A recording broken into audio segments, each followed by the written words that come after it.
Eh bien, en tout cas, moi, je suis ravie qu'on se retrouve à J-8 avant la quinzaine. L'idée de ce temps d'échange et de formation, bah, comme pour la première fois, hein, c'était de vous apporter aussi des informations sur ce qui se passe du côté de Commerce Équitable France en ce moment. Donc, on va commencer par donner la parole à Mathilde Brochard, qui est ma collègue qui est responsable du plaidoyer chez Commerce Équitable France. Et elle va vous parler du plaidoyer ou en gros comment changer les lois, comment changer la régulation en faveur du commerce équitable, en faveur de plus d'équité dans les relations économiques. On trouvait ça bien de vous en parler parce que c'est un sujet vraiment bouillonnant de ces derniers mois, le plaidoyer. On peut dire que Mathilde ne chôme pas, il se passe beaucoup de choses. Donc voilà, on trouvait ça chouette de vous informer de ce qui se passe et des chantiers en cours. Ensuite, on donnera la parole à Julie Stoll qui pourra nous parler de l'importance du commerce équitable labellisé. Pourquoi au sein du collectif et pourquoi on défend un commerce équitable labellisé? Pourquoi un label, ce n'est pas juste un simple logo? Donc Julie nous parlera de ça. Et puis ensuite, Estelle Dubreuil, donc coordinatrice de Faire un monde équitable, pourra nous parler du sujet des labels aussi, mais qu'est-ce que ça donne sur le terrain? Qu'est-ce que ça donne quand un mouvement citoyen, quand des militants, des bénévoles s'emparent de ce sujet-là? Et donc, Estelle nous parlera d'un outil tout nouveau, tout chaud, qui n'est pas encore sorti, donc c'est encore un petit peu en exclusivité, mais elle pourra nous présenter ce nouvel outil. Et je reprendrai la parole ensuite pour faire un gros point quinzaine. Et puis, on finira, s'il nous reste un petit peu de temps, sur un petit quiz pour tester nos connaissances sur le commerce équitable. Eh bien, voilà. Donc, je vois qu'il y a encore des gens qui se connectent. On va commencer parce qu'il est déjà midi presque 10. Mathilde, je te laisse la main pour commencer sur... Ouais, si vous pouvez me mettre en présentatrice, je mets mon PowerPoint comme ça. Ouais, non, Enfin, mais vous me donnez la main. tu n'as pas le bouton pour Non. présenter encore? Ah, écran partagé. Ah, ça y est, c'est bon. Super. Merci. Ah non, démarrer ma vidéo. Ah oui, pardon. Ça marche.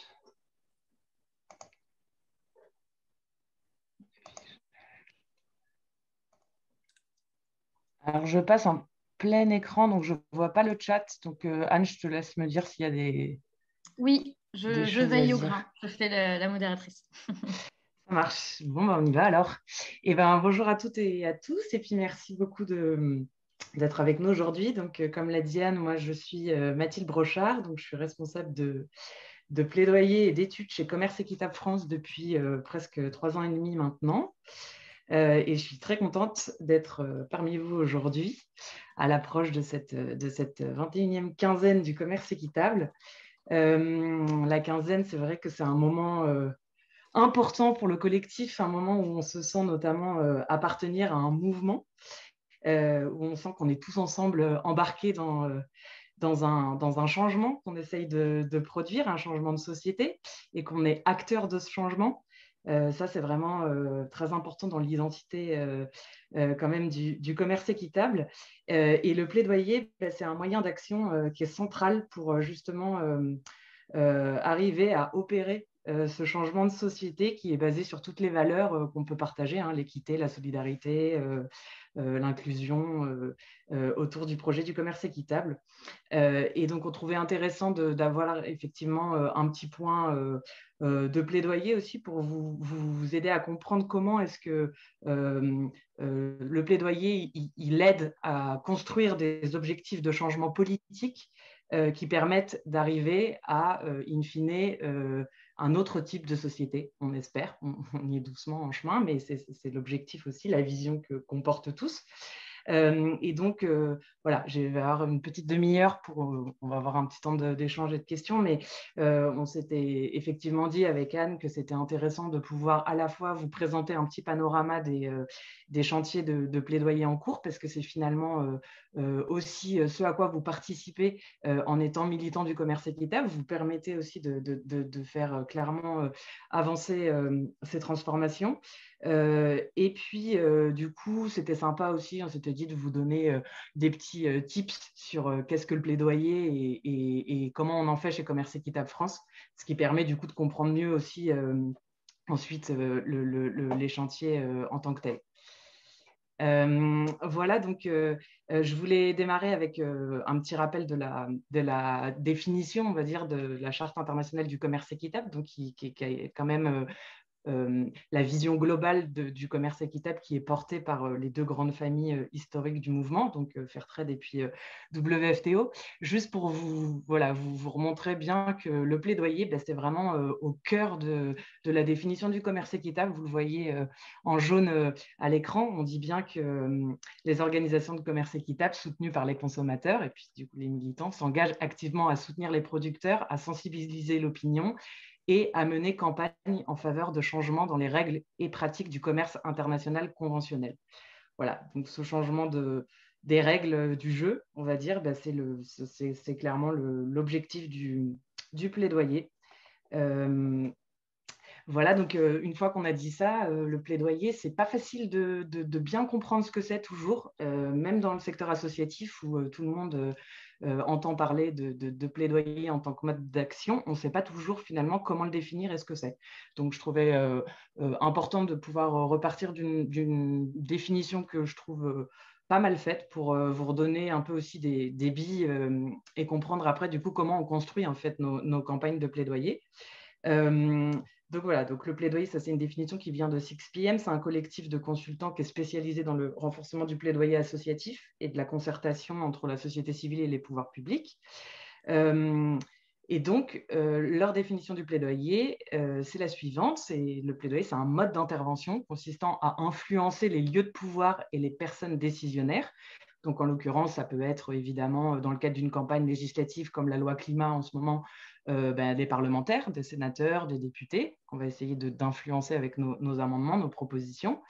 Mais ça pourrait aussi être, par exemple, l'OCDE, si on veut porter une campagne sur, je ne sais pas, le changement d'une directive du commerce international, ça pourrait être une cible. Ça pourrait être du plaidoyer qu'on fait aussi auprès voilà, évidemment des ministères. Voilà, c'est cette cible qu'on va essayer d'influencer à l'aide de leviers et de modes d'action multiples, donc l'expertise, le lobbying, les médias, enfin la relation médiatique, la mobilisation. Donc vous êtes en plein dedans avec la quinzaine. Ça, c'est tous les moyens qu'on va mettre, les moyens complémentaires qu'on va mettre en œuvre pour aller justement influencer les cibles qu'on a définies. Donc, la quinzaine, c'est voilà, au cœur de ces modes d'action en soutien au plaidoyer, en vue d'obtenir des changements durables de politique ou de cadre institutionnel. Donc, voilà, par exemple, un exemple qui me vient comme ça en tête, la loi 2014, la loi ESS, on a réussi à faire changer, à intégrer dans la loi une définition du commerce équitable, on reviendra dessus tout à l'heure, mais ça peut être aussi, voilà, on va rentrer en campagne sur les départementales et les régionales avec le mouvement du commerce équitable.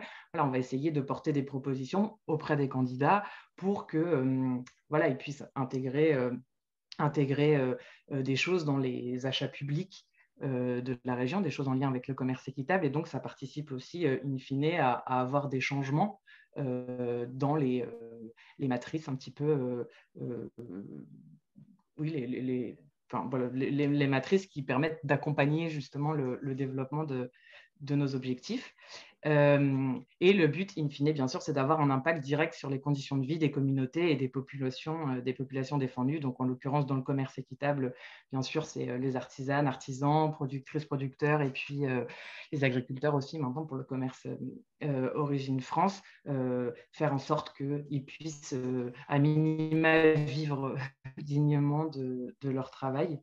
Et puis, à maxima, on porte aussi des choses un peu plus systémique de transformation. Je reviendrai dessus après.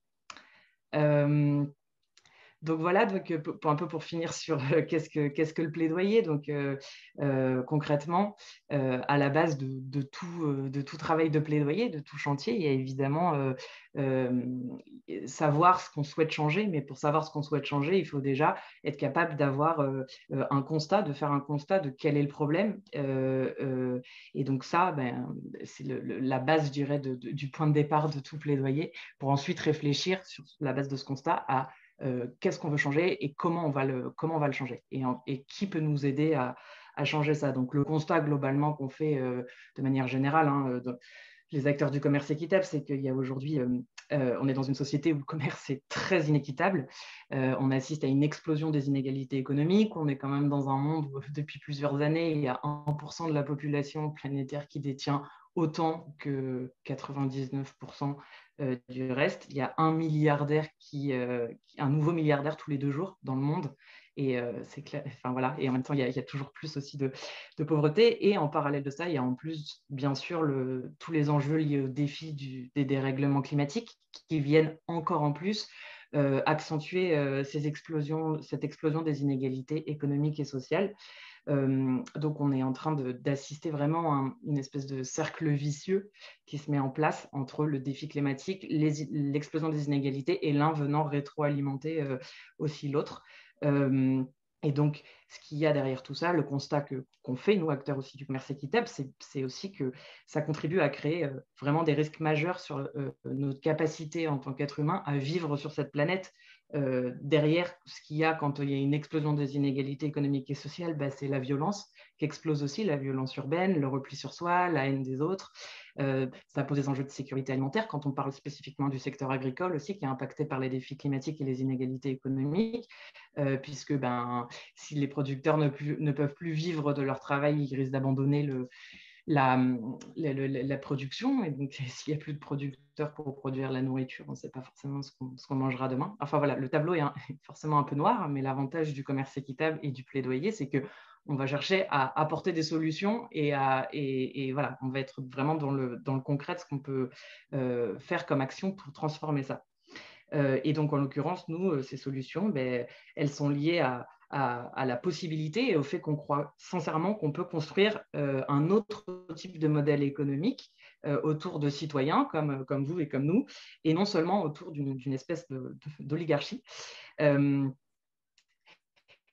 Et donc, c'est ce qui nous amène à savoir ce qu'on veut changer. Donc, clairement, ce qu'on veut changer, en général, il y a des chemins dans les objectifs de changement politique qu'on peut se donner, mais à minima, on identifie bien que l'extrême volatilité des prix dans les filières agricoles, et les déséquilibres aussi de pouvoir dans les filières entre quelques multinationales en amont qui détiennent parfois, pour le café, pour prendre l'exemple du café, 81% de la richesse créée dans la filière, alors que en amont, les producteurs de café sont de plus en plus étranglés, et puis subissent de plein fouet les dérèglements climatiques, la volatilité des prix, etc. Enfin, ces déséquilibres de pouvoir-là, on se rend bien compte que c'est quelque chose qui, voilà, est à la base des changements politiques qu'on va essayer d'amorcer, parce que c'est une des conditions sine qua non de la durabilité aussi des filières. C'est pareil sur, évidemment, le cacao. Là, je vais essayer, quand je vous donne, dans la présentation, de faire des liens avec plusieurs chantiers de plaidoyer qu'on a, mais je ne peux pas tout prendre à chaque fois, évidemment. Mais voilà, donc une fois qu'on a fait cette analyse un peu de contexte et de ce qu'on pourrait changer, ça nous aide à construire évidemment nos objectifs de changement politique concret. Donc là, en l'occurrence, on a beaucoup du travail de plaidoyer de Commerce Équitable France qui est autour de la transparence, faire de la transparence sur la question des prix et la question des marges qui sont pratiquées dans les filières agricoles. Pourquoi? Pas pour avoir de la transparence in fine, enfin, ce n'est pas l'objectif final. La transparence est une condition pour pouvoir parler de la richesse qui est créée, et donc notamment de la répartition de la valeur dans les filières agricoles. Ça, c'est l'enjeu fondamental, un peu transversal à tout le plaidoyer qu'on va essayer de porter, c'est la question des prix et de la répartition de la valeur. Et donc, le chapeau un peu général de tout ça, c'est évidemment les pratiques commerciales, équitables, payer son fournisseur à un prix décent, etc. Et avec tout ça, pouvoir construire d'autres modèles de filières où tout le monde assume à plusieurs maillons de la chaîne de manière équitable le coût et l'impact des règlements climatiques notamment, mais pas que. Enfin, voilà. Et quand on a de l'argent, on a aussi les possibilités d'investir dans le changement. On reviendra dessus après, mais voilà, c'est aussi ce constat qui nous permet de construire des objectifs autour de la transparence et de la répartition de la valeur. Et puis ensuite, bien sûr, savoir qui a le pouvoir d'opérer le changement. Ben, évidemment, si on parle de filières très concentrées, il y a forcément un axe. Ça veut dire que voilà, dans le café, si vous avez 3 grandes entreprises qui détiennent tout le marché du café, ben, c'est aussi 3 grandes entreprises qui ont énormément le pouvoir de changer les choses.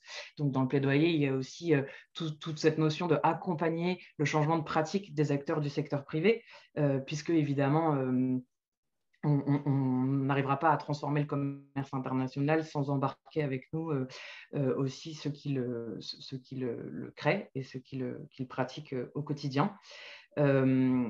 L'élément important à savoir, une fois qu'on a dit ça, c'est aussi qu'on reste dans un système très capitaliste. Donc aujourd'hui, une entreprise qui décide de changer toutes ses pratiques, pardon, on me dit que je vais un peu vite, je vais essayer de ralentir un peu. Aujourd'hui, si une entreprise essaye de changer ses pratiques vers plus de durabilité, c'est-à-dire d'arrêter de faire peut-être du dumping social, fiscal, écologique, voilà, et de jeter à la société toutes les externalités un petit peu qu'elle crée avec sa production, eh bien, elle se retrouve malheureusement plus compétitive. Donc, il y a un vrai enjeu aujourd'hui, si on veut que les entreprises elles transforment aussi leurs pratiques, à avoir plus de régulation. Et donc, c'est là où l'acteur public dans nos cibles, les États, l'Union européenne, l'ONU, l'OCDE, etc., entre en jeu pour pouvoir accompagner ce changement par des régulations qui permettent que toutes les entreprises n'aient pas de problème de compétitivité en ayant des bonnes pratiques, mais se retrouvent à égalité dans ce changement. Quelque part, maintenant, on est face à des entreprises qui demandent à ce qu'il y ait de la régulation, ce qui est un peu historique quand même dans l'histoire du capitalisme. Donc, c'est aussi un moment important et intéressant pour le plaidoyer et puis pour les acteurs du coup du commerce équitable.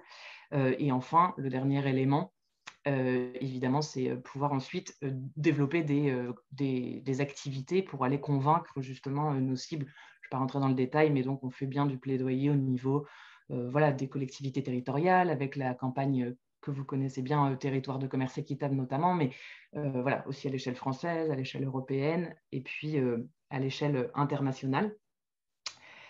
Et donc, voilà, qui dit changement et postulat de base d'une part, dit aussi où est-ce qu'on va, quoi. D'autre part, enfin voilà, quelle est la vision et quelle est la direction où on va avec tout ce changement et puis tout ce travail de plaidoyer. Et donc, toutes les stratégies de plaidoyer et puis les campagnes qu'on va faire aussi, de Commerce Équitable France, mais de tout le collectif, elles sont ancrées, axées autour d'une vision forte que vous voyez là à l'écran. L'idée, c'est bien sûr de dire, enfin, chez Commerce Équitable France, on défend le fait que le commerce équitable, ce n'est pas une fin en soi. C'est un moyen pour arriver à une société basée sur l'équité. Une société, du coup, évidemment, qui est plus inclusive, où on arrive à replacer l'équité au centre des relations économiques pour garantir une société qui soit durable, en paix, qui soit basée sur le respect de la dignité humaine, le respect de l'environnement, etc. Ça, c'est vraiment la finalité. Et le commerce équitable, c'est un moyen pour arriver à cette construction de société et à désamorcer ce cercle vicieux que l'on mentionnait tout à l'heure, voilà, des changements d'impact climatique, des inégalités, etc. Nous, ce qu'on cherche à faire, c'est à activer des cercles vertueux, justement, grâce au commerce équitable. Et on a la réalité du terrain qui vient de montrer que ça marche et que c'est possible. Et donc, au cœur de tout ce travail vers notre objectif de société plus inclusive, on s'intéresse à analyser ce qu'on appelle, nous, les chemins de transition. Qu'est-ce que c'est comment on fait pour y arriver? On ne peut pas, du jour au lendemain, faire... C'est difficile de faire une révolution radicale dans le système dans lequel on est. Donc, il va falloir réfléchir à c'est quoi le chemin pour aller vers ça. Donc, c'est ce qu'on appelle aussi la transition, et donc la transition écologique et sociale, dont vous devez de plus en plus entendre parler partout. Et donc, nous, ce qu'on dit, c'est que cette transition, elle a un coût. Enfin, c'est pas qu'on le dit, pardon, c'est une réalité. Elle a un coût aujourd'hui quand on veut transformer nos modes de production, nos modes de consommation, etc. Et ben, il faut investir dans ce changement. Ça peut pas se faire du jour au lendemain. Si on veut avoir des modes de production qui soient plus basés sur les pesticides, les intrants chimiques, etc. Et ben, passer à de l'agriculture biologique ou à de l'agroforesterie, et ben, il faut investir dans une transformation des parcelles pour les producteurs. Tout ça, ça coûte cher. Et quand on est face à des producteurs qui sont déjà très endettés, c'est pas évident de pouvoir arriver à cette transformation, même si on veut. Donc, ce qu'on observe, nous, c'est que là, le commerce équitable, il a un rôle très important à jouer dans ces chemins de transition et vers la transition écologique et solidaire. On se rend compte qu'il permet en fait, de l'accélérer. Ça, c'est vraiment devenu notre postulat, notre théorie un peu du changement ces dernières années. C'est issu aussi de nombreuses études d'impact, études de filières qu'on a produites les dernières années sur la filière cacao, la filière café et bientôt la filière thé, etc. aussi, où on s'aperçoit que par rapport aux filières conventionnelles, et ben, le commerce équitable, en fait, il permet de redonner les moyens économiques et aussi de la visibilité économique avec la prime de développement, un prix qui est basé sur les coûts de production, etc. Il permet de redonner des moyens économiques aux producteurs et aux productrices et donc des moyens économiques qui leur permettent d'investir dans le changement de leur mode de production. Et ça, c'est vraiment un préalable, en fait, pour toute transition. Et donc, notamment vers des pratiques agroforestières, agroécologiques, qui sont plus résilientes face aux dérèglements climatiques en plus. Et donc, c'est là où s'amorcent un peu effectivement ces cercles vertueux. Voilà, donc là, il manque un peu des adhérents, mais ce que je voulais vous montrer aussi, c'est que voilà, toute la richesse de l'écosystème du commerce équitable avec des entreprises, des labels, des distributeurs, des réseaux de militants de consommation responsables, etc., les ONG d'appui au Sud, et bien, tout cet écosystème, il permet de montrer que concrètement, sur le terrain et dans les partenariats de commerce équitable, eh bien, il y a des relations économiques et commerciales différentes qui sont possibles et qui produisent de l'impact sur l'environnement, sur les inégalités économiques et sociales. Et donc, juste avant de passer aux exemples un peu concrets de plaidoyer sur lesquels on travaille en ce moment à Commerce Équitable France, juste voilà, vous remontrer un peu à l'image comment on articule ce qu'on disait tout à l'heure, ces différents modes d'action complémentaires. Donc, le plaidoyer, c'est vraiment la clé de voûte de la transformation qu'on veut porter. Mais pour ça, évidemment, on se sert de l'expertise. Donc, les productions d'études de filière, les productions d'études d'impact, ça vient crédibiliser, en fait, après le discours, au moment où on va porter auprès de nos cibles, et ben, tout ça, tous ces objectifs de changement politique. Le lobbying, ben, c'est tout ce qu'on va essayer de mettre en place en termes d'activité pour aller vraiment porter ces discours-là. La mobilisation publique, ben, on est en plein dedans, c'est la quinzaine du commerce équitable aussi. C'est vous, c'est le fait que sur le terrain, et ben, vous soyez en train de décliner aussi ces objectifs dans le discours de diverses manières, auprès de diverses cibles. Ça vient faire du bruit en fait autour du commerce équitable et donc participer à faire vraiment monter les sujets qu'on porte in fine. Et puis évidemment, tout ce qui est communication, médias, c'est une autre source d'influence qui est très importante en appui au plaidoyer. Ce schéma, je ne vais pas rentrer dans les détails, il fait un peu peur, vous inquiétez pas. Je pense qu'il y en a beaucoup d'entre vous qui doivent être familiarisés à force. Ça fait 2-3 ans maintenant qu'on le présente assez souvent, mais juste le mentionner en 2 mots parce que c'est vraiment très intéressant, je pense, en termes de réflexion sur vraiment comment être plus efficace dans nos stratégies de manière générale. Ça, c'est pas seulement du plaidoyer, c'est plutôt la stratégie d'influence, on va dire, de Commerce Équitable France. C'est un schéma qui a été créé par des acteurs d'un think tank qui réfléchissent un peu à la transition des sociétés vers plus d'équité, de durabilité, etc. Et ils réfléchissent comment justement pouvoir aller identifier des leviers un peu stratégiques qui permettent de mettre en place des boucles vertueuses de changement. Et donc, ils identifient qu'il y a trois niveaux auxquels on peut agir avec nos actions. Il y a un niveau qu'ils appellent les niches. Donc, les niches, en fait, c'est par exemple, c'est le commerce équitable. C'est toutes ces alternatives qui ont un impact très positif sur les femmes et les hommes, l'environnement, etc. Et qui sont comme des petites graines qu'on a besoin de faire un peu grandir pour que potentiellement elles deviennent la norme de demain. Il y a une autre strate qui est ce qu'ils appellent les régimes, mais en fait, c'est un peu la régulation. C'est là où le plaidoyer est en force à ce niveau-là. C'est vraiment aller identifier les acteurs qui ont vocation à changer les règles du jeu actuel, donc du système actuel, et mettre en place des actions qui permettent de venir changer ces règles du jeu. Et donc, changer les règles du jeu, ça veut aussi dire permettre à la niche du coup de grandir, puisque vous voyez, c'est une boucle qui commence à s'amorcer. Et la dernière strate, c'est donc la culture, c'est tout ce qui est le fait qu'on agisse selon nos valeurs. Dans le commerce équitable, on a des valeurs fortes qu'on porte en tant que mouvement. Et comment on fait pour que ces valeurs, elles soient un peu les valeurs de la société de demain, et parce qu'elles ont le pouvoir soit de perpétrer des inégalités, nos valeurs, soit au contraire de les empêcher. Donc aujourd'hui, on est dans un système où, par exemple, la culture du prix bas, ben voilà, c'est un saint Graal, il faut payer moins cher absolument. Ben nous, on va avoir un travail aussi de changement culturel à faire là-dessus, en disant que ben, un prix bas, et ben, ça a un coût, et ça a le coût de l'exploitation, soit de l'environnement, soit des femmes et des hommes. Et donc, il faut aussi faire ce travail-là au quotidien. Et donc, voilà, ce schéma, juste pour vous montrer que, il est assez structurant aussi dans le travail de plaidoyer, dans le travail d'influence qu'on fait. Souvent, on agit de manière complémentaire en disant, en favorisant la consommation de produits du commerce équitable, en dynamisant la consommation de produits équitables pour tirer, en fait, des filières qui soient durables en amont.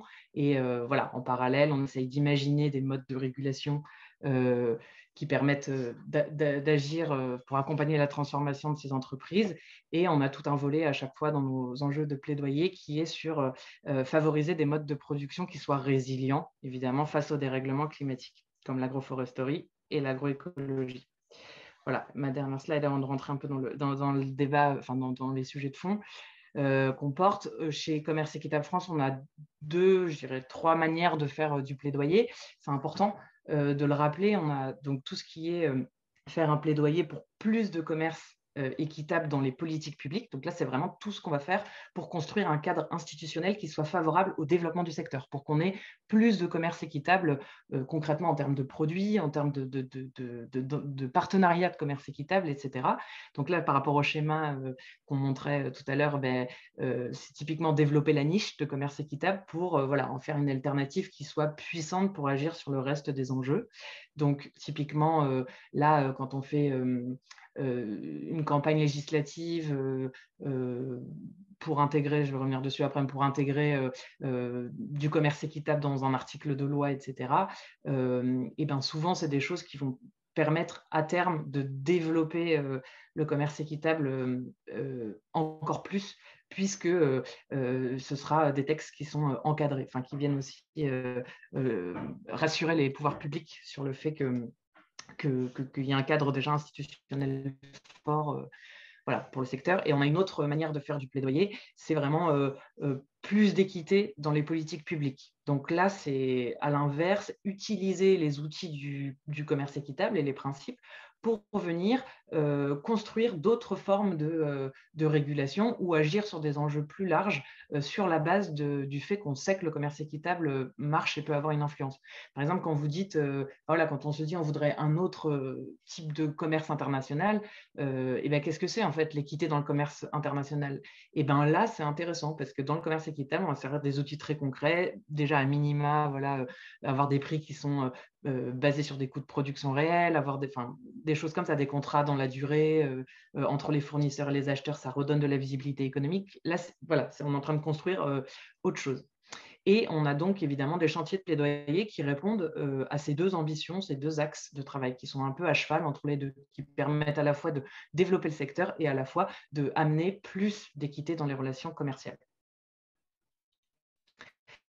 Dernier élément qui est important dans le plaidoyer, en tout cas on a la chance d'avoir ça en France parce que ce n'est pas le cas dans tous les autres pays européens. C'est la chance et en même temps, c'est le résultat d'une victoire de plaidoyer du secteur, hein, de Commerce Équitable France et de ses adhérents. Depuis 2014, on a une définition qui encadre les grands principes du commerce équitable. Et donc, pourquoi c'est très important en plaidoyer? Parce que, en fait, c'est un préalable, c'est un point de départ pour expliquer qu'est-ce que c'est l'équité dans les relations commerciales et qu'est-ce que ça serait un commerce plus équitable. Donc ensuite, quand on est dans des discussions avec des décideurs politiques ou autres, eh ben, c'est plus facile de pouvoir dire, quand on nous demande, bah oui, mais qu'est-ce que c'est un commerce équitable? Eh ben, à minima, on a des principes, il y en a 6, et on peut aller plus loin, bien sûr, mais voilà, qui sont là et qui garantiraient des relations commerciales plus équitables et plus justes. Voilà, donc maintenant pour terminer, vous présenter en 2 mots les grands chantiers. Ce n'est pas exhaustif, hein, on travaille sur d'autres choses parce qu'on travaille du coup évidemment avec beaucoup de partenaires dans beaucoup de commissions et sur plein de sujets différents, mais j'ai choisi les principaux chantiers, on va dire, du moment. Évidemment, la loi climat, donc la loi climat, vous savez, qui est en débat au Parlement depuis janvier, qui est issue de la Convention citoyenne pour le climat. Eh bien, on s'est beaucoup investi avec certains de nos adhérents aussi sur cette loi climat. On s'est dit que c'était aussi l'occasion de capitaliser, de montrer les liens forts que le commerce équitable permet sur l'environnement. On revient sur ces chemins de transition. Et donc, on a porté 7 amendements. Je ne vais pas rentrer dans le détail parce que c'est un peu long.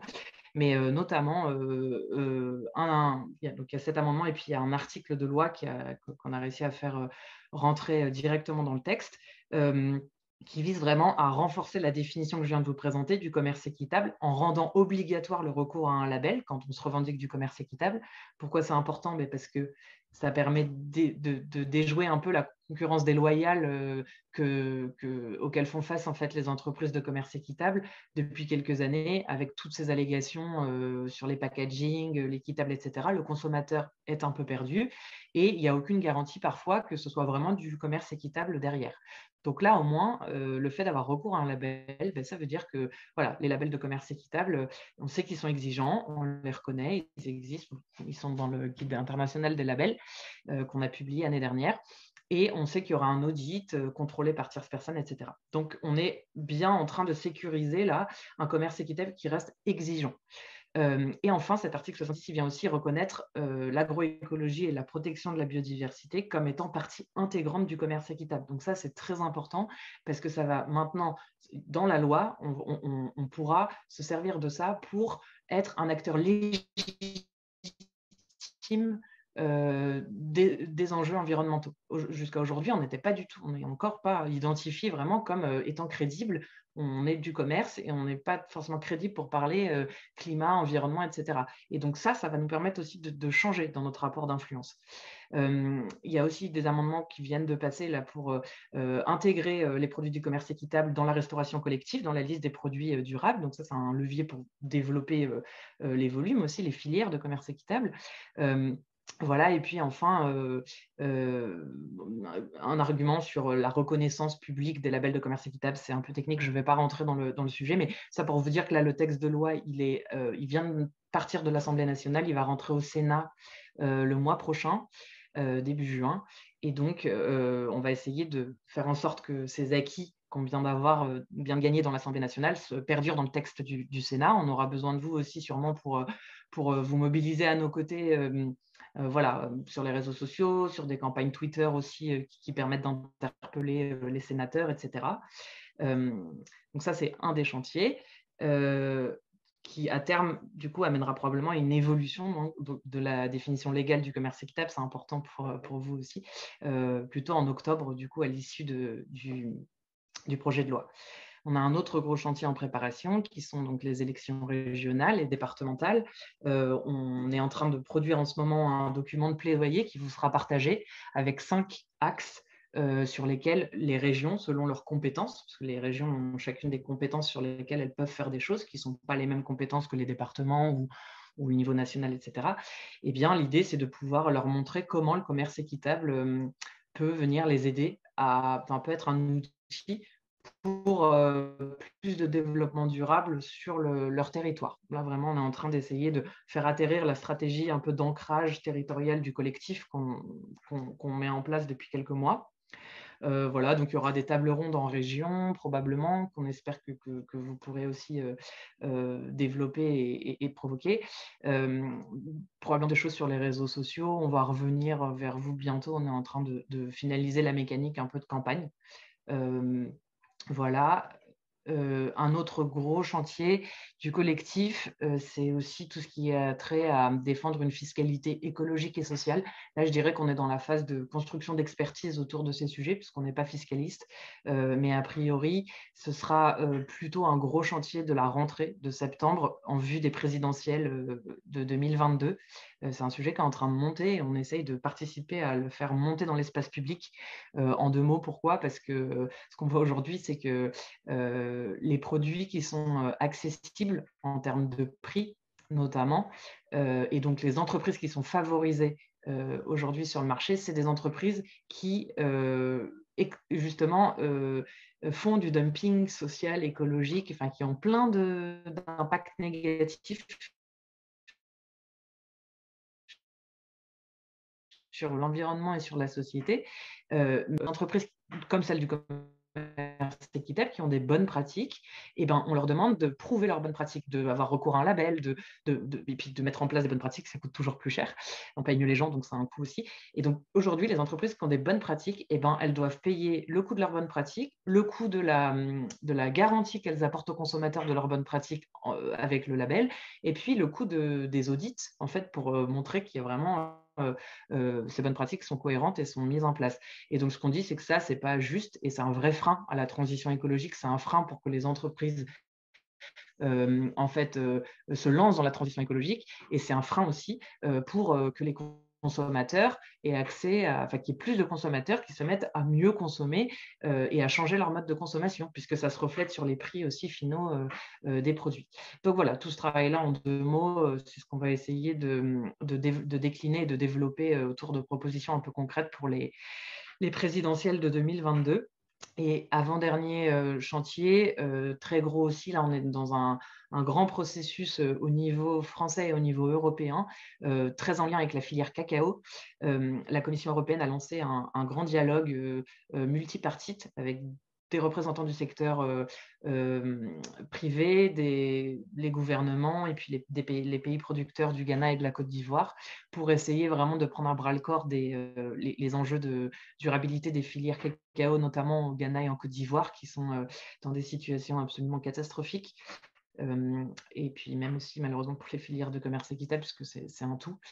Voilà, donc il y a ce grand espace de dialogue qui est en place, qui est organisé autour de plusieurs tables rondes où on est très investi pour aller justement porter la question des prix et de la nature des relations commerciales comme partie intégrante des stratégies de durabilité de la filière et de ce que la Commission européenne devrait mettre en place en termes de régulation pour aider au devoir de vigilance des entreprises, etc. C'est un peu technique, je ne rentre pas dans le détail. N'hésitez pas, si ça vous intéresse, à revenir vers moi ultérieurement. On peut en parler.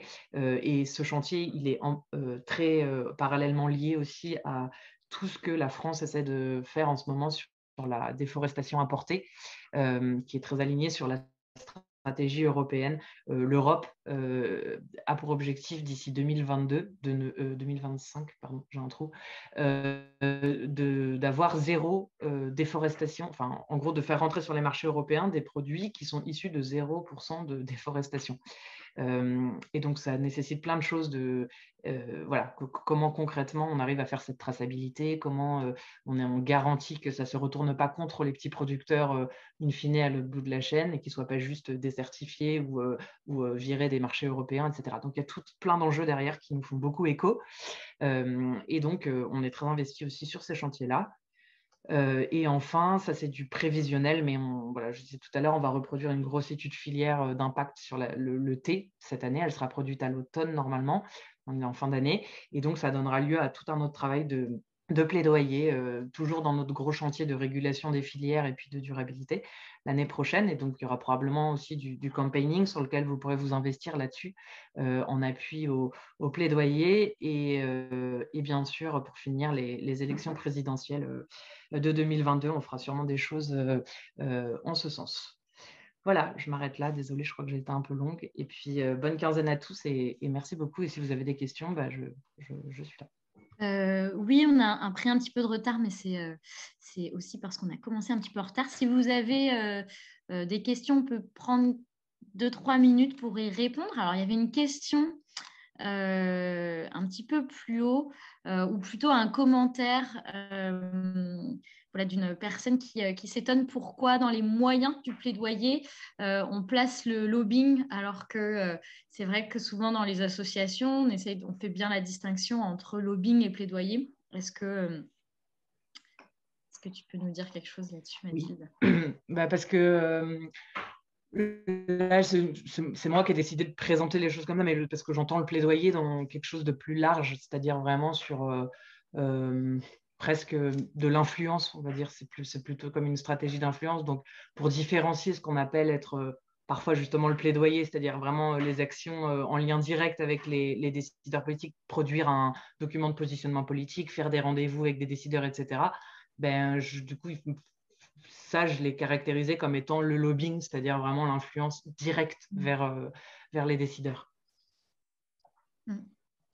Mais c'est vrai que le lobbying c'est une expression un peu péjorative en France, mais le problème du lobbying, c'est pas tant le lobbying lobbying en tant que tel, c'est ce qu'on Oui. défend derrière, intérêt Ça dépend ce général qu'on en ou fait, pas. en fait, c'est ça. Ouais. Voilà, mais c'est vrai que on préfère parler de plaidoyer dans les associations généralement. Merci beaucoup, Mathilde, voilà, de nous avoir parlé des sujets de plaidoyer en cours. On voit bien que même si au sein du collectif, on porte une vision sur laquelle tout le monde est d'accord, que le commerce équitable est un accélérateur de transition sociale et écologique, c'est important de le faire reconnaître et ça passe notamment par une reconnaissance légale. Donc tous ces chantiers-là, ils sont hyper importants.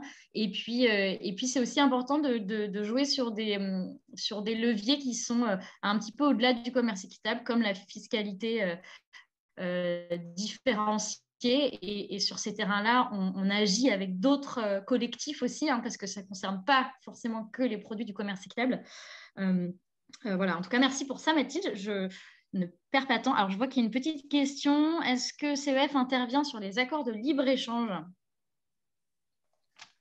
Oui, on intervient sur les accords de libre-échange. En fait, on participe, là je n'ai pas eu le temps de le mentionner, mais on est dans beaucoup de commissions avec d'autres acteurs de la société civile, d'autres ONG, et puis parfois des acteurs, pas seulement des ONG, qui portent en collectif des choses très fortes sur les accords de libre-échange, bien sûr, sur ce qu'ils contiennent, sur de manière générale faire en sorte que les accords sur l'environnement et la primauté, et les droits humains et la primauté sur le libre-échange, etc. Donc, on est très investi là-dessus, notamment à travers Coordination Sud, avec nos partenaires de Coordination Sud, dans la commission agriculture et alimentation, et puis dans des réseaux, un réseau qui s'appelle Repenser les filières, etc. Merci Mathilde. Je propose de passer la parole à Julie Stoll, déléguée générale de Commerce Équitable France, que vous connaissez, j'imagine, qui va nous parler des labels et de l'importance du commerce équitable labellisé. Donc, logo ou label, comment différencier le vrai du faux? Merci Julie. Bonjour à tous. Non, je pense que je ne connais pas tout le monde. Il y a il y a beaucoup de monde. Là, on est 100 actuellement. Et donc, non, c'est sûr qu'il y a des gens qui ne me connaissent pas et des gens que je ne connais pas. Et ben, ravie d'être avec vous. Moi, je vais être assez succincte hein, parce que voilà, vous avez beaucoup de choses à vous dire. Alors, comment est-ce que je peux partager mon écran? J'ai le droit? Tout à fait. Tu dois avoir il faut m'autoriser parce que là, pour l'instant, je n'ai pas le droit. Est-ce que maintenant, Julie, tu as le petit maintenant, oui, je peux. Ouais, excellent. Super. Voilà. Voilà. C'est bon? Vous voyez mon écran ou pas?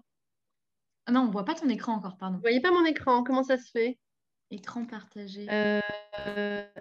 Si voilà, si je clique sur partager, c'est mieux, non? C'est super. Là, ça y est, vous voyez? Ça marche. Ouais. Ok, cool. Alors, ben, je vais vous parler juste d'un sujet, c'est les labels et les logos et comment on peut essayer de repérer le vrai du faux. C'est pas forcément évident. Donc, d'abord, un petit point de vocabulaire. Qu'est-ce que c'est qu'un label? Un label, c'est un dispositif qui permet de s'assurer qu'une allégation, une mention valorisante, une promesse est bien le reflet d'une réalité. Donc, la promesse principale du commerce équitable, c'est un prix plus rémunérateur pour les producteurs. Ça, c'est la promesse symbolique. Après, il y a plein d'autres choses derrière. Il y a la question d'un contrat sur la durée, il y a la question de la traçabilité, de la transparence, d'abonder un fonds de développement. Voilà. Donc, tout ça, ça relève de la définition du commerce équitable. Et un label, il va venir garantir que la promesse dans son intégralité est tenue. Et donc, c'est un dispositif qui a plusieurs caractéristiques. La première, c'est d'avoir un cahier des charges, c'est-à-dire les règles, les quelques règles que je viens d'évoquer. Donc, en France, on a une définition légale du commerce équitable, on a une loi avec 6 critères, bientôt un 7e sur le volet climat et transition agroécologique et protection de la biodiversité. Et ces 6 points de la loi française, en fait, on les retrouve dans les cahiers des charges des labels de commerce équitable et ça se transforme en plusieurs dizaines de pages de comment se déclinent concrètement sur le terrain ces 6 principes de la loi. Mais donc un label, il a un cahier des charges. Ensuite, il a un dispositif de contrôle. Il met en œuvre les contrôles des acteurs économiques tout le long d'une filière qui ont des engagements vis-à-vis de ces critères du commerce équitable. Comment est-ce que les acteurs économiques qui se revendiquent du commerce équitable appliquent ou n'appliquent pas le cahier des charges? Eh bien, pour ça, il faut aller vérifier. Et donc, label, cahier des charges, plus mode de contrôle. Les modes de contrôle, ils sont très divers. Quand on a des labels qui sont portés par des organismes de certification, il va y avoir des auditeurs qui viennent d'organismes de certification. Parfois, on a des systèmes de garantie participatif, c'est une autre forme de label, où le contrôle il va être effectué par un tiers, par les pairs, c'est-à-dire par les concurrents finalement, ou par d'autres groupes, comme par exemple des consommateurs. Le label Nature et Progrès, les contrôles ils sont effectués par des groupes de consommateurs et de professionnels, mais qui ne sont pas des professionnels de l'audit. Donc voilà, il y a une diversité de systèmes de garantie mis en place ou de modes de contrôle, mais en tout cas, il faut un contrôle par une entité qui est validée par le porteur du label, par le label, mais qui va être indépendant de l'entreprise qui revendique de faire du commerce équitable ou autre chose. Donc, un cahier des charges, un dispositif de contrôle, et ensuite, il faut le repérer. Le label, c'est un outil pour les consommateurs. C'est un outil de repérage. Et donc, il faut un logo qui soit visible, connu, compréhensible. Et ça, c'est le logo. Et dernière chose qui, pendant des années, nous paraissait aller de soi, ça va sans dire qu'un label, c'est un dispositif qui est utilisable par une diversité d'entreprises. Et en fait, aujourd'hui, on s'aperçoit que ça va sans dire, mais ça va quand même mieux en le disant parce qu'on a des tas de chartes internes d'entreprise, de démarches internes d'entreprise qui mettent un petit logo et qui apparaissent comme un label. Le label de telle entreprise. Mais ça, ce n'est pas possible en fait. Déjà, en termes marketing, un label et une marque, c'est quand même des choses assez différentes. Un label, c'est une marque collective par définition, qui peut être publique ou qui peut être privée. Il y a des labels publics comme le label bio. Le cahier des charges appartient à la puissance publique, maintenant européenne. Et il y a une diversité de labels privés depuis très très longtemps. Donc le commerce équitable, il se développe grâce à des labels privés. Et alors c'est là où il y a la confusion. Label, logo, comment distinguer le vrai du faux? C'est qu'on a des logos qui sont le reflet de labels et on a des logos qui sont le reflet de rien du tout ou de démarches internes d'entreprise. certaines qui peuvent d'ailleurs remplir les conditions légales du commerce équitable et d'autres pas. Et donc la question, c'est comment s'assurer que les logos qui affirment faire du commerce équitable font bien du commerce équitable.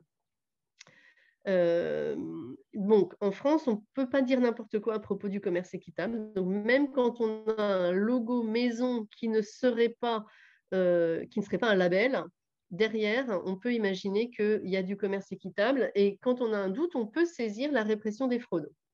Donc, nous, on fait ça très régulièrement. C'est notre travail, c'est une partie de notre travail, pas forcément le plus rigolo. Mais quand il y a des allégations qui nous paraissent douteuses, ou en tout cas où on n'a pas les éléments pour savoir si c'est fondé ou pas, c'est-à-dire quand il y a des entreprises qui mettent sur le marché des produits en se revendiquant d'un commerce équitable et il n'y a pas un label de commerce équitable, il n'y a pas le logo d'un label de commerce équitable sur le produit, on interroge la répression des fraudes qui mène l'enquête. Donc là, il y a eu d'ailleurs un rapport qui est sorti en début d'année, qui est public. La répression des fraudes ces 2 dernières années a mené une très vaste enquête sur le commerce équitable, a fait plus de 1000 contrôles, y compris sur nos adhérents, y compris sur des entreprises qui ont des labels de commerce équitable.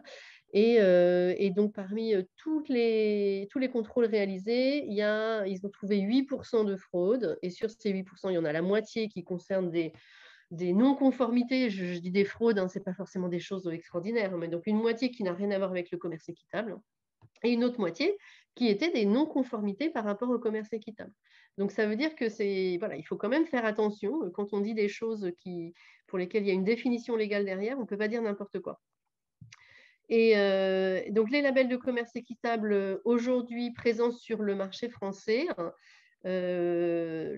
les principaux, ou ceux pour lesquels, en tout cas, Commerce Équitable France, on a une visibilité à la fois sur le sérieux de leur cahier des charges, et donc sur la conformité de leur cahier des charges avec la loi française, et sur la robustesse, on va dire, de leur dispositif de contrôle. Eh bien, c'est cela qu'on identifie. Donc, il y a les labels dits Nord-Sud, c'est-à-dire les labels qu'on utilise exclusivement pour les filières internationales de commerce équitable, donc le label Fairtrade Max Havelaar et le label SPP, le symbole des producteurs paysans. À ce jour, ces 2 labels ne s'appliquent que pour des filières issues du Sud. Je crois que c'est un peu en train de changer. Il est possible que Fairtrade Max Havelaar développe aussi des filières françaises, mais à ce jour, c'est ça. Ensuite, on a des labels qui sont uniquement origine France, donc uniquement pour des produits français. Ça, c'est Agriéthique France, commerce équitable, et Bioéquitable en France. Et un petit nouveau qui est développé par la FNAB, la Fédération nationale des agriculteurs bio, qui est aussi un label de commerce équitable dit Made in France.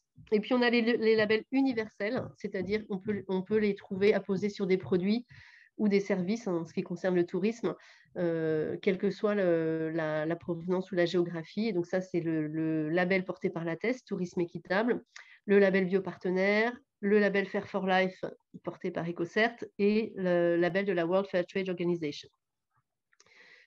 Alors, pourquoi c'est important d'avoir un label? Mathilde l'a déjà dit un petit peu tout à l'heure. Mais ça permet d'améliorer la lisibilité des garanties qui sont apportées sur les produits équitables. Si on a plein d'allégations avec plein de logos différents, etc., avec de l'incertitude derrière, eh ben, ce n'est pas des bonnes conditions pour développer un secteur. C'est-à-dire que la promesse du commerce équitable, elle est extrêmement forte, comme la promesse d'un produit avec 0 pesticide, par exemple, 0 produit chimique, 0 intrant de synthèse. Et quand on a des promesses comme ça, symboliques aussi fortes, eh bien, il faut pouvoir apporter des garanties sérieuses. Et donc, les labels de commerce équitable, je vous l'ai dit, ils ont un cahier des charges qui est transparent et ils ont des modes de contrôle. C'est ça leur spécificité. Et donc ça, c'est très important. Et puis, on a d'autres entreprises qui peuvent avoir des démarches intéressantes, mais si elles ne sont pas contrôlées, si elles ne répondent pas à un cahier des charges conforme au principe du commerce équitable, ça vient créer du doute, ça vient créer de la confusion. On peut avoir des entreprises aussi qui ont des très bonnes pratiques à leur démarrage et puis elles voient que finalement le commerce équitable c'est exigeant et puis il y a la crise économique et puis il y a les prix qui montent ou qui descendent et puis petit à petit leurs engagements peuvent s'étioler au fil du temps. Et le label, il est là pour contrôler chaque année que derrière, les engagements pris à un moment T, ils vont continuer à être poursuivis tout le long de la vie du produit. Hein. Donc ça, c'est quand même important, cette question du contrôle et de la lisibilité. Et puis, le commerce équitable, les labels, ils apportent un cadre aussi. C'est-à-dire que ça va très vite de définir le commerce équitable avec les 6 points de la loi. Hein. En 4 minutes, en 3 minutes, on a lu la loi. En réalité, construire une filière de commerce équitable de A à Z, d'aller des producteurs jusqu'aux produits, d'organiser la traçabilité, d'organiser la recette du produit et puis surtout de structurer la relation entre l'entreprise et l'organisation de producteurs, de soutenir l'organisation de producteurs dans sa propre consolidation, dans sa vie démocratique, dans l'amélioration des services que va apporter l'organisation de producteurs à ses membres, etc. Ben, tout ça, ça exige d'être dans une démarche de progrès, hein, d'aller toujours plus loin. Et ben, les entreprises dans l'agroalimentaire, c'est avant tout des spécialistes de l'agroalimentaire, ce n'est pas des spécialistes du développement. C'est compliqué de faire un commerce vraiment équitable et ça prend du temps d'être dans cette démarche d'amélioration continue. Ça prend de la méthode. Et cette méthode, eh ben, les labels, dans leur diversité, ils apportent des réponses à ça et ils apportent un cadre qui facilite l'amélioration des pratiques des entreprises. Et quand les entreprises sont sur des chartes internes, eh ben, elles ne sont pas tirées vers le haut sur une amélioration de leurs pratiques. Et puis ensuite, un dernier point qui a été également évoqué par Mathilde, c'est la question de la concurrence déloyale. Le commerce équitable, c'est une promesse qui est forte. Et si on a d'un côté des entreprises qui utilisent un label, qui mettent en place toutes les pratiques qui sont exigées par ces labels, qui subissent des contrôles et qui subissent le coût des contrôles et qui subissent aussi la mise en conformité avec les principes du commerce équitable. J'utilise le terme subir, mais c'est un engagement positif, mais ce n'est pas un engagement qui est neutre. On n'est pas sur une stratégie du coût le plus bas. On est sur une stratégie du mieux-disant qui n'est pas neutre d'un point de vue économique. Et on ne peut pas, en fait, laisser ces entreprises qui s'engagent être à la merci d'autres entreprises qui s'engageraient moins et qui utiliseraient la même promesse, qui feraient la même promesse. On est sur quelque chose on voit bien qui n'est pas juste. Et donc, on a besoin de se doter de règles communes et d'avoir un socle commun minimal sur lesquels on s'appuie pour développer le commerce équitable. Et ce socle commun, c'est d'avoir des labels. Alors là, il commence à en avoir beaucoup des labels. On aimerait bien qu'il y en ait qui fusionnent peut-être pour rendre le paysage du commerce équitable un peu plus lisible. Mais en tout cas, c'est mieux d'avoir 1, 2, 3, 4, 5, 6, 7, 8, 9 labels. J'aimerais bien qu'on s'arrête à 9 labels. C'est plus facile d'avoir 9 labels que d'avoir 150 logos hein, développés chacun par son entreprise. Voilà, parce qu'en termes de lisibilité, ça, c'est pas possible. En termes de lisibilité, là, on peut à peu près comprendre, on peut à peu près repérer si on est un consommateur très actif, très dans la consommation, on va repérer que tel ou tel label, il revient dans les rayons. Par contre, des petits macarons qui sont des logos, mais pas le reflet d'un label, qui apparaissent partout, ça vient créer de la confusion. Donc voilà, c'est les raisons pour lesquelles on a besoin de soutenir le développement du secteur du commerce équitable à travers des labels connus, reconnus, avec une belle notoriété, avec une belle confiance, en expliquant en fait autour de soi, hein, puisqu'on est là dans une formation sur la quinzaine du commerce équitable, c'est qu'un certain nombre d'entre vous, vous allez vous exprimer, vous allez être en rencontre avec le public pendant cette quinzaine du commerce équitable et beaucoup de gens ont des questions hein, sur comment on repère les produits, les labels, à quoi ça sert, ça sert à rien. Et bien si, en fait, c'est quand même beaucoup mieux d'avoir un label que de ne pas en avoir.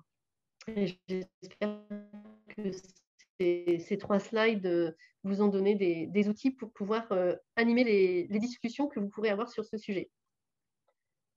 Et voilà, bah moi, je m'arrête là. Je sais pas si vous avez Merci, des questions. Julie. Merci Julie. Est-ce que vous avez des questions? N'hésitez pas à les poser dans le chat. Et puis, si vous n'avez pas de questions, alors, si, ça arrive. Est-ce qu'un label public semble faisable sur le commerce équitable? Il me semble que ce serait difficile hein, parce que je ne suis pas rentrée dans le détail de l'élaboration d'un label, mais pour qu'un label, un label de commerce équitable, en tout cas pour qu'il ait de la pertinence, il faut que l'ensemble des parties prenantes soient associées à l'élaboration de ces règles, et notamment pour les labels de commerce équitable dits Nord-Sud, eh bien, chacun d'entre eux est en dialogue avec les producteurs des pays du Sud. Et ça, c'est absolument déterminant et très important. Donc, dans le label WFTO, les 2/3 des membres sont des partenaires des pays du Sud. Dans le label Max Havelaar, Fairtrade, la moitié de la gouvernance, ce sont des producteurs des pays du Sud. Dans le label SPP, aussi, la gouvernance est composée à 100% de producteurs du Sud. Et ben, un label public français ne serait pas en capacité d'organiser cette consultation des parties prenantes. On ne pourrait pas avoir cette garantie-là. Donc ça, c'est sur le volet process, en fait, je pense qu'on perdrait, un label public nous ferait perdre cette capacité à co-construire une proposition avec les partenaires du Sud. Et puis ensuite, il y a une question, je dirais, plus d'ordre marketing. C'est-à-dire que le label, par exemple, Fairtrade Max Havelaar, il a une vraie notoriété, une notoriété internationale.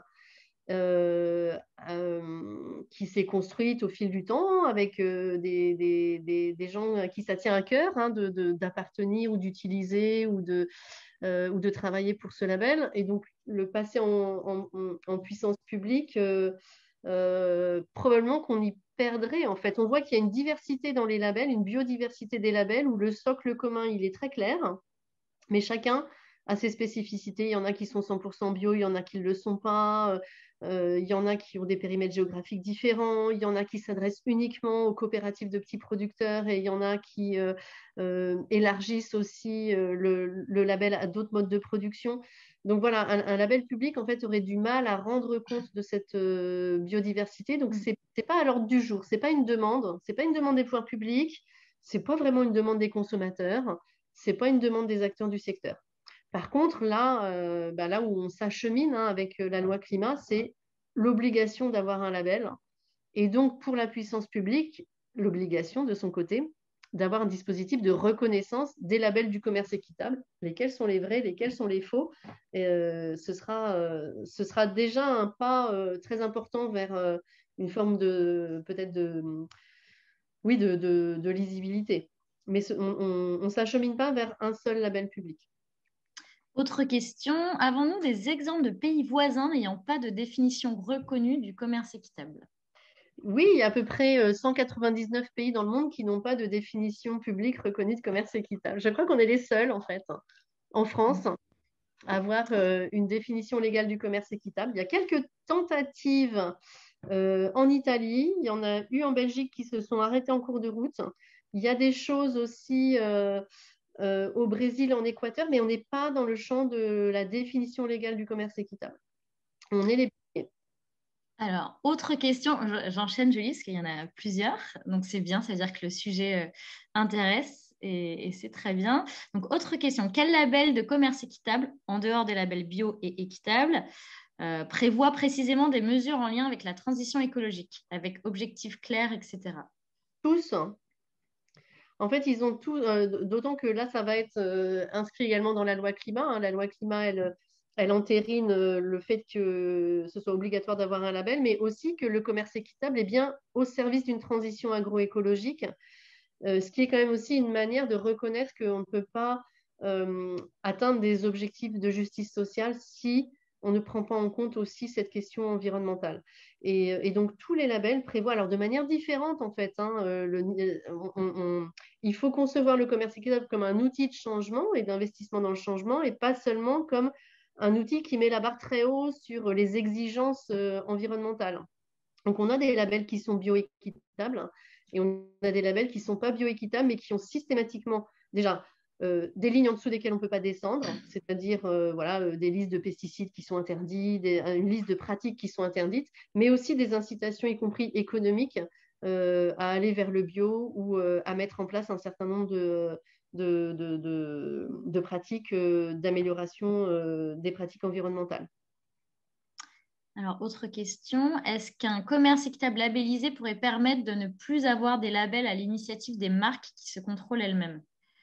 Oui, bah, c'est tout l'enjeu en fait de la loi climat, en tout cas pour nous, et des discussions qu'on a, c'est de faire attention à ce que, un, les labels soient obligatoires, et deux, qu'on ait une compréhension commune de ce qu'est un label. Et donc un label doit être une marque collective, qui ne peut pas être une marque créée de toutes pièces par une seule entreprise pour son propre bénéfice. Alors, autre question, les box lait de Je suis mon chef, quel rapport avec le commerce équitable? Les box lait, je suis mon chef, vous voulez dire je suis le patron? J'imagine. Dans le champ dans le champ du lait, il y a pas mal d'initiatives qui font référence à la question de la rémunération des producteurs, dont C'est qui le patron? Et C'est qui le patron? On a regardé leur cahier des charges et ça ressemble effectivement au commerce équitable. C'est-à-dire je pense qu'on peut dire que C'est qui le patron sur le lait, parce que ce n'est pas vrai sur d'autres produits, mais sur le lait, C'est qui le patron répond au cahier des charges du commerce équitable. Je crois que c'est le cas aussi peut-être sur le miel, hein, encore que j'ai des doutes. Mais ce n'est pas le cas sur le jus de pomme, ce n'est pas le cas sur les œufs, ce n'est pas le cas sur un certain nombre de choses. Et donc pour nous, C'est qui le patron? D'abord, ce n'est pas un label, c'est une marque pour lesquelles les cahiers des charges sont élaborés par les consommateurs en fonction des produits. Et donc les consommateurs qui votent sur les cahiers des charges ne votent pas toujours pour les mêmes critères. Et donc parfois, C'est qui le patron, c'est équitable, et parfois ça ne l'est pas. Donc ça crée pas mal de confusion pour nous. Mais sur le lait, c'est franchement pas si mal. Mais par contre, sur le lait, après, il y a toute une diversité de marques avec des promesses différentes qui font souvent référence à un juste prix. Voilà, je pense que le meilleur repère, ça reste quand même le label de commerce équitable pour être sûr, parce qu'effectivement, il y a à boire et à manger dans ce qu'on trouve sur toutes ces initiatives sur le lait, qui pourtant sont vraiment éminemment importantes et nécessaires, hein. Quand on regarde la situation des producteurs de lait, il y a besoin d'être dans des dispositifs de commerce équitable pour les producteurs de lait, hein. Alors, autre question, est-ce qu'un label peut évoluer ou bien faut-il créer un nouveau label? Tous les labels évoluent. C'est d'ailleurs pour ça que nous, on met à jour régulièrement le guide international des labels de commerce équitable, qui est disponible sur notre site internet gratuitement, et qui répond d'ailleurs à un certain nombre des questions que vous posez là sur l'environnement, etc. Voilà,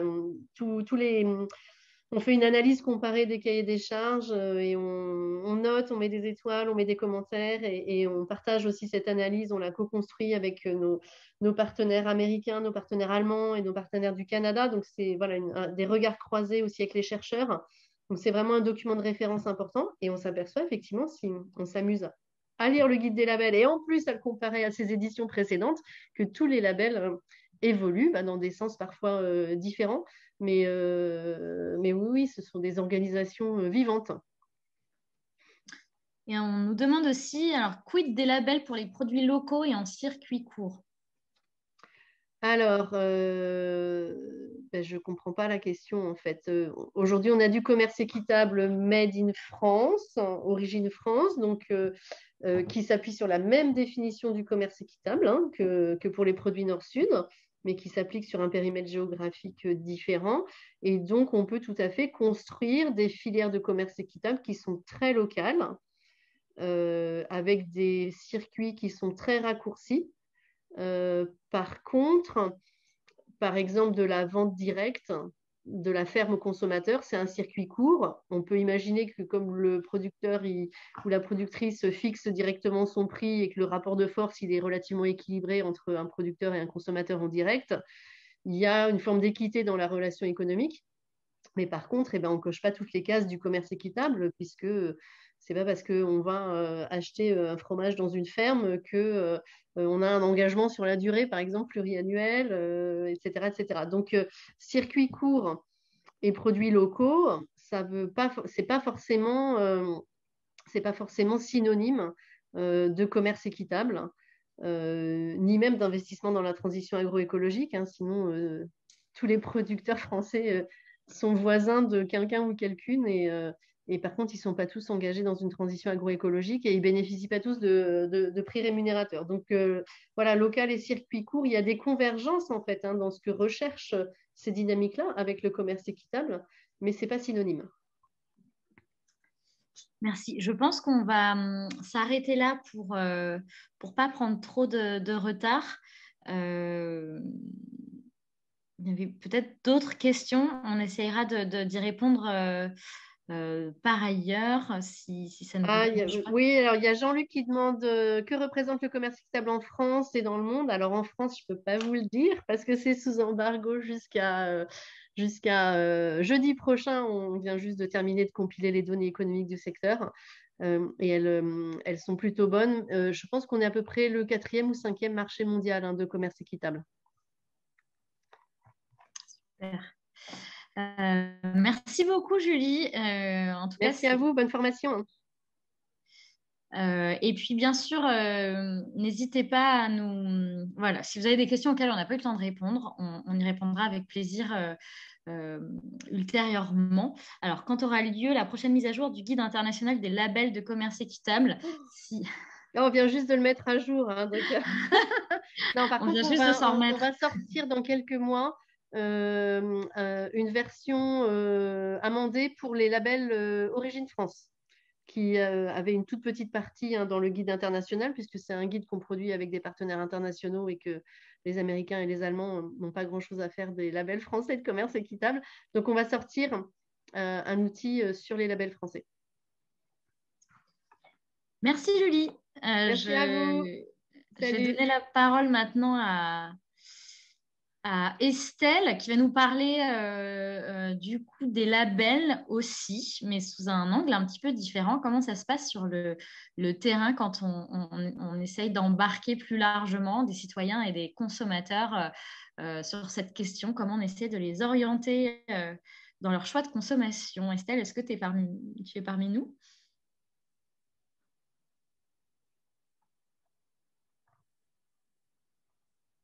Je te vois. Alors, ouais.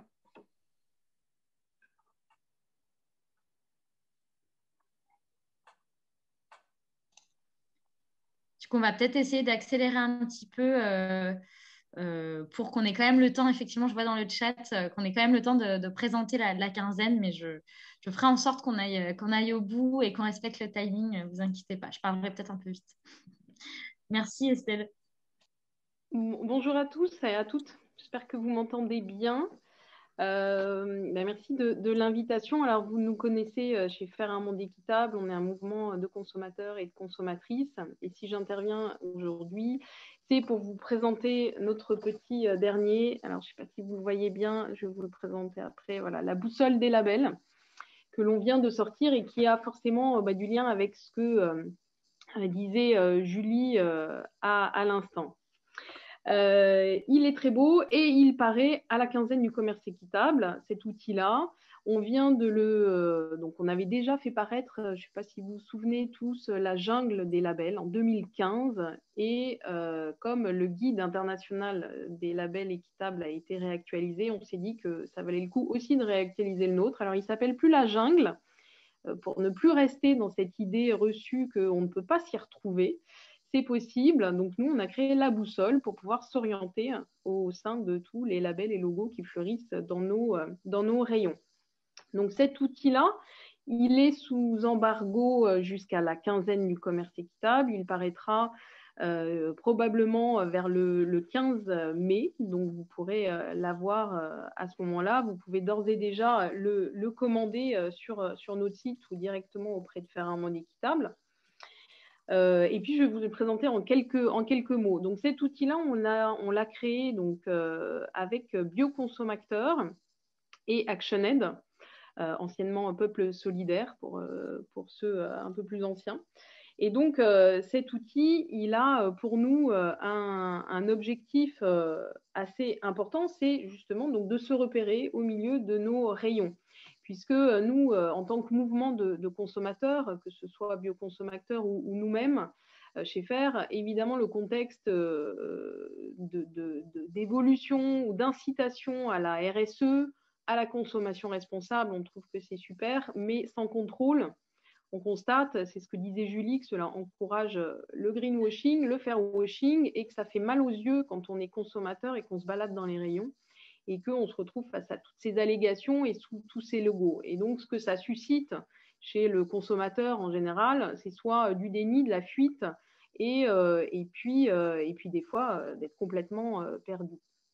Et ça laisse aussi quelques marques sans garde-fou. Donc, on a souhaité sortir cet outil-là, le rendre accessible, et avec nous, on s'est basé sur le guide international dont parlait Julie. C'est vraiment notre base pour pouvoir évaluer ou en tout cas vulgariser les évaluations qui sont faites par des experts. Bioconsommateur a fait pareil en s'entourant d'experts autour d'eux pour pouvoir noter enfin en tout cas mettre un code couleur vis-à-vis des labels. Donc l'objectif pour nous déjà c'est d'informer et de faire connaître les critères des labels, parce qu'on se rend compte qu'on ne les connaît pas forcément. On peut parler d'équitable, de bio, mais on ne sait pas exactement quels sont les critères qui sont derrière. Et on constate aussi que faire la différence entre le bio et l'équitable, ce n'est pas toujours facile, et on ne sait pas très bien quelle est la différence, par exemple. Donc, notre guide analyse, alors je vous le montre là, mais je vais vous le remontrer tout à l'heure. Je vous ferai si vous voulez bien me partager, me donner l'autorisation de partager l'écran, je vous montrerai le tableau avec les principaux critères. Donc voilà, donc faire connaître les critères, et ça, on l'inscrit vraiment dans une notion d'éducation à la consommation, pour que chacun des consommateurs et consommatrices que nous sommes, tous et toutes, puisse un peu faire évoluer sa connaissance et savoir ce qu'il en est. Ça favorise évidemment la transparence vis-à-vis des labels. Donc ça, voilà, informer, c'est la première chose. La deuxième chose, je dirais que ce serait aussi de permettre aux consommateurs de savoir si ils sont bien en cohérence avec leurs valeurs, si ce qu'ils achètent correspond vraiment à ce qu'ils croient. Voilà, et notamment quand on décide, quand on achète un produit par rapport à ce qui est marqué dessus, par rapport au logo, on pense faire bien, et puis des fois, on se rend compte que ce n'est pas forcément le cas. Et donc, c'est pour ça qu'on a dans la partie équitable, enfin dans la partie tableau équitable, on a analysé la différence entre les labels équitables et les labels durables, notamment Rainforest et Woods, qui sont des labels qui viennent parfois, en tout cas dans la tête du consommateur, qui viennent empiéter sur le terrain équitable, et le consommateur, en achetant Woods ou Rainforest, pense pouvoir avoir les mêmes garanties que les labels équitables. Or, ce n'est pas le cas. Et donc, dans cet outil, c'est marqué noir sur blanc. Voilà, donc faire le tri entre les labels, c'est aussi l'objectif de ce guide-là. Donc, je parle beaucoup des labels équitables, mais il y a la même chose sur le bio. Vous pouvez aussi, dans ce guide, faire la distinction entre différentes initiatives et labels bio. Ça permet aussi, dans ce guide, de faire progresser cette question aussi dont parlait Julie. C'est quoi un label? À quoi ça sert un label? Donc, on reprend tout ce que pouvait dire Julie, et c'est important de le diffuser auprès des consommateurs, notamment parce que de savoir ce que c'est, mais aussi de savoir ce que ça n'est pas. Et donc, de pouvoir faire le tri ou de mieux savoir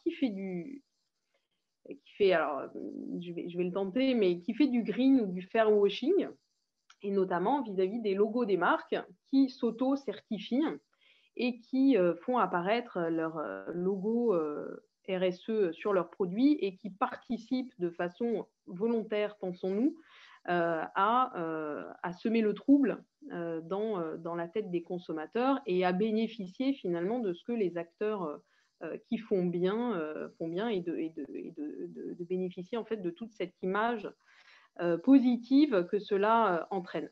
Donc ce guide-là, il a clairement aussi pour objectif de pouvoir dire que de pouvoir identifier quels sont les labels, et de pouvoir identifier aussi quelles sont les marques qui ont des logos auto-certifiés, et d'encourager du coup ces marques à un moment à basculer avec des vrais labels, et d'arrêter de pouvoir mettre ces initiatives sur leurs produits. Donc on a toute une page sur ces initiatives. On a souhaité ne pas les mélanger avec les critères, donc on en parle vraiment, on les met à la place où elles sont, en fait, des initiatives internes de marque, et donc ça permettra, nous l'espérons, que les consommateurs puissent un peu mieux comprendre. Voilà, donc en quelques mots, ce que vous avez dessus. Je veux juste vous partager rapidement. Pardon, Anne, si je suis trop longue. Est-ce que j'ai encore 1 minute? Je t'entends pas, mais ton visage me dit oui. Alors, écran partagé. Tac. Voilà. Je vous montre rapidement. Ça se présente comme ceci. Et donc, voilà, vous avez l'ensemble. Alors là, c'est sur la page équitable. Et puis, vous avez après la page bio dans laquelle voilà, on retrouve les labels dont, alors pas sur le bio, mais pardon, dont Julie parlait. Là, vous avez les labels équitables et vous voyez bien la différence qu'on peut faire avec les labels dits durables. Et puis donc aussi pour dire, pour compléter ce que je disais, nous on s'appuie sur cette page évidemment sur le guide international de commerce équitable France, mais aussi, et c'est important de le notifier, par l'expérience terrain qu'a ActionAid, et notamment pour parler de Hoots et de Rainforest, sur des études et des témoignages qu'ils ont de leurs syndicalistes et de leurs partenaires terrain. Et pour eux, voilà, ActionAid suit complètement faire un monde équitable et nous aussi pour dire qu'il y a besoin d'avoir de la clarté et de la clarification et de la lisibilité au sein des labels et qu'il faut le plus possible encadrer ce que font les marques, notamment par la puissance publique, pour pouvoir, au-delà donc, de l'éducation des consommateurs, pour pouvoir permettre en tout cas limiter ce que font les marques sur leur auto-certification. Voilà ce que je pouvais vous dire. Donc ce guide, il est accessible en papier, il sera disponible aussi en ligne. N'hésitez pas à le commander et à le diffuser largement. Et donc voilà, disponible à partir du 15 mai ou du 17 mai en ligne sur notre site internet. Merci beaucoup, Estelle. Si vous avez des petites questions, n'hésitez pas. En tout cas, on est ravis que cet outil voit le jour parce que c'est vraiment fondamental qu'on puisse avoir ce type d'outil pour outiller et bien vous, toutes les personnes qui sont sur le terrain en relation avec les citoyens et avec le grand public. Parce que Commerce Équitable France, nous, on produit un guide des labels, mais quand même très technique, évidemment pas accessible à tout le monde. Et donc, les outils qui vont venir aussi vulgariser ce sujet-là de la question des labels sont hyper importants. Donc, cette médiation, si on peut l'appeler comme ça, est très importante. Donc, merci Estelle pour ça et on a hâte de le voir en papier. Eh bien, on va passer à la quinzaine. Du coup, c'est parti. Je vais partager mon écran. Hop.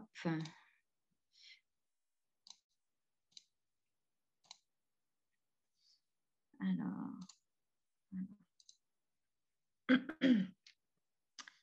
Vous voyez mon écran? Oui, alors moi, je c'est vois bon. plus le chat. Ok, super. Alors, comme vous le savez, j'imagine à peu près toutes et toutes, donc, la quinzaine du commerce équitable 2021, c'est articulé autour du thème « La rencontre avec le commerce équitable peut tout changer ». Voilà, en partant du principe que entre les producteurs, pour les producteurs, pour les entreprises, pour les consommateurs, en fait, cette rencontre, elle est décisive et elle change tout. Elle change tout par rapport au commerce conventionnel. Et donc, on a voulu illustrer cette rencontre avec le commerce équitable à travers des portraits que vous avez déjà vu, mais que je vais vous remontrer au cas où. Petite question que j'avais posée lors de la dernière formation, mais je voulais vous la reposer. Je voulais savoir, on était une centaine de personnes tout à l'heure. Je ne sais pas si on est encore à peu près sur le même nom, mais je voulais savoir qui d'entre vous avait déjà vécu une quinzaine du commerce équitable. Moi, j'ai l'impression que vous êtes tous et toutes des habitués, mais peut-être que, en tout cas, lors de la dernière formation, il y avait des personnes pour qui c'était la première quinzaine. Ah ouais, quand même. Là, je vois que donc, 39% des personnes qui ont répondu qui… Ah non, ça change. 60% des participants ont déjà vécu une quinzaine, 38% non, donc c'est quand même pas mal en fait. Eh bien, c'est très bien d'avoir des nouvelles personnes inscrites dans ce mouvement et dans cette quinzaine. On est ravis. Alors, donc la campagne 2021, j'espère que vous la connaissez. Si vous ne la connaissez pas encore, c'est qu'on a mal fait notre job de diffusion. Normalement, vous l'avez déjà eu. Donc, voilà, l'idée de cette campagne, c'est effectivement de pouvoir donner un écho, une aura nationale à la quinzaine du commerce équitable. Et donc, on est contente parce qu'on a réussi avec l'équipe communication de Commerce Équitable France à engager 27 collectivités avec nous. C'est-à-dire qu'on a 27 collectivités qui ont bien voulu participer à l'aventure en nous mettant à disposition notamment des abribus. Donc, en fait, ces affiches dans de nombreuses collectivités quand même, elles vont être affichées en grand, en format abribus. Et on est assez fiers de ça. Parce que ça participe aussi beaucoup à diffuser, à donner de l'écho à cette quinzaine. Donc, on avait ces 6 visuels que j'espère vous connaissez. Et puis vous avez dit vous les recevoir aussi, en tout cas peut-être certains et certaines d'entre vous. En tout cas, on a diffusé au total à peu près 1800 affiches en format A2. Et on espère pouvoir les croiser à certains endroits. En tout cas, pendant la quinzaine, n'hésitez pas à nous envoyer des photos des affiches affichées sur des vitrines, peu importe, dans vos bureaux, pour qu'on puisse voir ce que ça donne. Et puis ça nous servira aussi dans le bilan. Bien sûr, ces affiches, elles sont déclinées comme chaque année pour le web parce que chaque année, on utilise évidemment beaucoup le web pour diffuser la quinzaine et d'autant plus depuis l'année dernière. Voilà, les contraintes sanitaires faisant, on investit encore plus fortement le web et donc cette déclinaison au format réseaux sociaux, elle est importante. Donc, n'hésitez pas à vous doter donc, de ces visuels. Ils sont disponibles dans le kit communication que vous devez avoir reçu. Vous devez avoir le lien. Si vous ne l'avez pas, on vous le remet dans le chat. Si vous avez quoi que ce soit qui vous manque en matière de format ou autre, nous, on est vraiment là pour vous faciliter la vie et faire en sorte que vous puissiez utiliser et partager le plus possible ces visuels sur vos réseaux sociaux, sur vos sites internet. Voilà, donc vous nous appelez, vous nous envoyez un petit mail. On est là pour vous accompagner tout au long de la préparation de cette quinzaine et pendant la quinzaine, évidemment. Et on va très vite, début de semaine prochaine, vous mettre aussi dans le kit communication. Alors, il faut savoir que le kit com, c'est un kit qui évolue au fur et à mesure donc, de cette préparation de quinzaine. Et donc, on va vous mettre dans ce kit un calendrier de publication parce que ces visuels, ils sont beaux, on les trouve beaux en tout cas. Il faut pouvoir les accompagner d'un post. Donc, on va vous proposer des posts à ajuster à votre sauce, à déformer.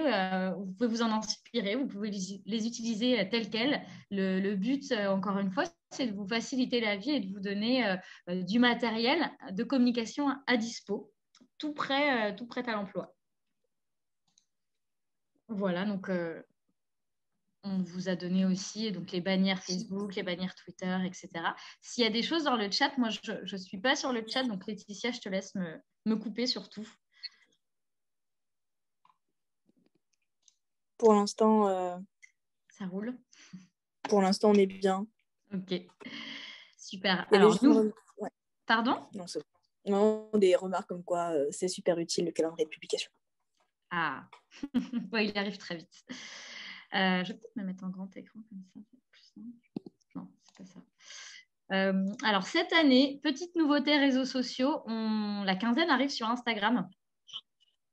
Voilà, donc il y a à peu près une semaine, on a lancé un compte Instagram quinzaine. Autant les autres réseaux sociaux que nous, on utilise pour parler de la quinzaine, vous les connaissez, hein, on est sur Facebook, on est sur Twitter et LinkedIn. Alors, c'est les réseaux sociaux de Commerce Équitable France Et au moment de la quinzaine et même un peu avant, voilà, on parle surtout essentiellement de la quinzaine du commerce équitable. Mais on a voulu créer un autre réseau social qui soit vraiment uniquement dédié à la quinzaine. Et donc, c'est Instagram. Pourquoi Instagram? Parce que vous le savez peut-être, ceux qui sont un peu habitués aux réseaux sociaux, donc de plus en plus de gens sont sur Instagram. Il se passe beaucoup de choses. Et donc, on s'est dit que vous y êtes aussi. Hein. Beaucoup de personnes, on a déjà repéré certains d'entre vous et puis des organisations présentes sur Instagram. Donc, ça permet de se connecter et de diffuser encore plus l'information. Voilà, donc si vous ne l'avez pas fait et si vous êtes un peu familier de ce réseau social, n'hésitez pas à vous connecter. C'est Quinzaine Commerce Équitable. Et donc à vous mettre en relation avec le compte Quinzaine. Alors, pourquoi on a eu envie d'être sur Instagram? Alors, comme je le disais, hein, pour partager ces informations et pour toucher de plus en plus de gens, et c'est aussi de toucher des gens qui ne nous connaissent pas, parce que c'est ça le plus dur, c'est d'aller capter des gens qui ne nous connaissent pas encore. Et les réseaux sociaux sont un levier intéressant pour ça, mais aussi parce que cette année, on a eu envie de se présenter auprès de ce qu'on appelle les influenceurs, donc des gens qui ont une communauté. Donc, ces gens-là, on les trouve beaucoup sur Instagram. Des influenceurs, il y en a énormément. Il y en a des très, très, très gros qui sont intouchables et qui ont fait de l'influence un métier. Donc, il faut dépenser beaucoup, enfin, un petit budget pour leur demander de parler de nous. Et donc, nous, on n'a pas de budget pour ça. Donc, on a décidé de se mettre sur Instagram pour entamer le dialogue avec ces influenceurs, plutôt des influenceurs engagés, qui sont engagés sur des thématiques en lien avec le commerce équitable, hein, l'alimentation durable, la consommation responsable, les sujets environnementaux et sociaux. Et donc, on va leur parler. On ne leur demande pas de travailler gratuitement parce qu'effectivement, l'influence aujourd'hui, en 2021 et depuis plusieurs années, maintenant, c'est devenu un vrai travail pour plein de gens. Mais en tout cas, on leur donne de l'information et on les invite aussi à participer à une conférence qu'on organise le 18 mai. Voilà, donc une des raisons supplémentaires pour lesquelles on est sur Instagram aujourd'hui. Je continue. Faire parler. Donc ça, c'est un objectif aussi de la quinzaine sur lequel on travaille beaucoup, beaucoup en ce moment. Faire parler, c'est-à-dire donner les moyens aux relais d'opinion de parler du commerce équitable. Et donc pour ça, quelque chose qu'on fait chaque année, qui n'a pas eu lieu l'année dernière parce que les conditions ne le permettaient pas avec la pandémie. Mais on revient cette année avec l'Observatoire du commerce équitable, donc que vous connaissez peut-être mieux sous le nom chiffres ou données économiques du commerce équitable.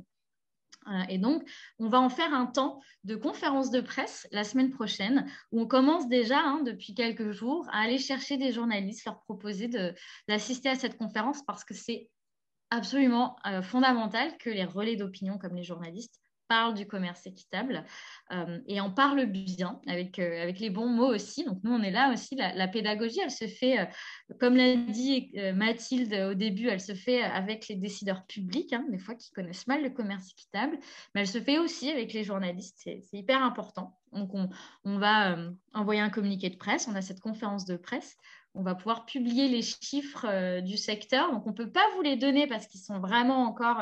on maintient le suspense jusqu'au 6, mais dès le jeudi 6 mai, sur notre site internet, vous pourrez avoir accès aux chiffres.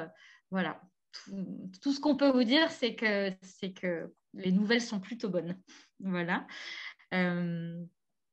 Que dire aussi? Oui, on a commencé déjà avec la presse. Il y a eu un article d'une vingtaine de pages, un dossier même sur le commerce équitable dans un magazine qui s'appelle Circuit Bio. Donc un gros dossier, ça c'est hyper important de sensibiliser aussi tous les acteurs de la bio. Et donc c'est ce que propose ce magazine. Et donc avec un gros dossier sur le commerce équitable, on peut dire plein de choses et on peut aller au fond des sujets. Et ça, c'est rare aujourd'hui dans les médias. Et donc, c'est plutôt une bonne chose. Donc, on parle des labels dans Circuit Bio. Il y a une interview de Julie Stoll, mais il y a plein d'autres choses. Malheureusement, je pense qu'il n'est pas accessible gratuitement, ce magazine. Mais en tout cas, je voulais vous en parler parce que parce que c'est un vrai travail aussi important du côté des journalistes. Du côté de la presse aussi, on a rédigé avec José Tissier, le président de Commerce Équitable France, il a rédigé une tribune qu'on essaye de publier dans la presse. Donc comme Mathilde en a parlé un peu plus tôt, en ce moment, donc, il y a des projets de loi au Parlement, donc projet de loi climat et résilience. Il y a un projet de loi aussi sur la protection de la rémunération des agriculteurs. Et donc, nous, on a saisi un peu ces actualités politiques pour rappeler qu'en fait, la transition agroécologique, elle doit être sociale et la transition sociale, elle doit être agroécologique. En fait, que cette transition sociale et écologique, c'est les deux faces d'une même pièce. Elles ne peuvent pas fonctionner, elles ne fonctionneront pas durablement l'une sans l'autre. Et malheureusement, ces deux projets de loi semblent un peu ignorer cette dimension-là, qui est très forte au commerce équitable. Donc cette tribune, on souhaite très fortement la publier pendant la quinzaine. Et donc le message qu'on diffuse, c'est celui-là. Et puis, comme je le disais avant, on essaye de contacter aussi tous ces podcasts de plus en plus maintenant. Hein, c'est un canal qui se développe, les podcasts engagés sur la transition et les influenceurs, comme je le disais. Donc, on essaye aussi de créer du lien avec ces relais d'opinion-là. Voilà, assez parlé de ce qu'on fait et on va parler de ce que vous faites aussi, de tout ce qui se passe sur le terrain. On est ravis de voir que malgré le contexte qui n'est évidemment pas des plus faciles pour organiser des opérations, des animations sur le terrain, eh bien en fait il y a des choses qui se font, il y a des choses qui s'organisent et donc nous on voit au jour le jour des nouvelles choses qui apparaissent sur la cartographie des événements sur le site internet. Je le rappelle, mais vous avez la possibilité de vous créer un compte et d'aller inscrire vos événements. Et on voit plein d'événements fleurir et on est ravis que cette carto se remplisse. Je vais laisser la parole à Laetitia, ma collègue, pour faire un petit tour d'horizon. Alors, il manque des choses. L'idée n'est pas de tout présenter, mais de montrer quand même qu'en 2021, on s'adapte. Et c'est quand même la force du mouvement, c'est d'être résilient, de s'adapter à les situations et de faire quand même plein de belles choses malgré le contexte. Merci Anne. Comme tu le dis, ces slides ne sont pas du tout exhaustives, mais rapidement pour vous féliciter et vous donner peut-être aussi envie de créer vos propres événements si ce n'est pas encore le cas. On a déjà recensé sur notre cartographie, donc sur l'onglet Découvrir les événements de la quinzaine, des événements qui vont avoir lieu en physique. Il y a des marchés solidaires qui vont se mettre en place, des opérations commerciales dans les magasins, des animations en boulangerie. Café Michel va organiser, si les conditions sanitaires le permettent, une visite de leur atelier de torréfaction artisanale. Ensuite, sur la slide suivante, normalement, j'ai aussi illustré d'autres actions qui vont avoir lieu en physique. À Saint-Nazaire, on a énormément de choses qui vont se faire, notamment des déambulations au sein de la ville, des étapes en fait à faire au sein de la ville qui marquent les différents lieux clés du commerce équitable. Faire un monde équitable a publié la marche contre Monsanto Bayer et l'agrochimie le 15 mai, donc il y a des possibilités de faire des marches citoyennes dans le respect des conditions sanitaires, et il va y avoir énormément aussi d'animation et de présence sur les marchés. Alors ça peut être compliqué de faire des dégustations, mais en revanche, voilà, faire des points de rencontre avec le public, c'est des choses qui vont être possibles dans la ville. Sur la slide suivante, on a également l'illustration de différentes portes ouvertes. Donc, il y avait des animations commerciales que j'ai abordées plus tôt, mais il y a aussi des portes ouvertes dans différentes boutiques et magasins, acteurs du commerce équitable et de la consommation responsable. Faire un monde équitable et tout le collectif du projet L'Addition organise normalement également des points dans des lieux de restauration collective, normalement, ou dans des lieux de restauration. Et ensuite, en ligne, il y a également une vraie prise de position qui s'organise. Des choses sont possibles aussi en ligne. Coller-Console, dans la région Grand Est, organise plusieurs jeux, dont le jeu de la ficelle en ligne. Faire un monde équitable organise différentes actions également. Il y a une soirée sur la mode éthique, mais il y a aussi une soirée sur le tourisme équitable. Il y a aussi des possibilités d'organiser des jeux des labels en ligne. Donc ça aussi, c'est organisé par Faire un monde équitable. Et puis enfin, voilà, d'autres événements qu'on a repérés, donc des conférences, et on a repéré aussi une soirée arpentage, donc une soirée de lecture en ligne organisée par Faire un monde équitable et inspirée de l'éducation populaire.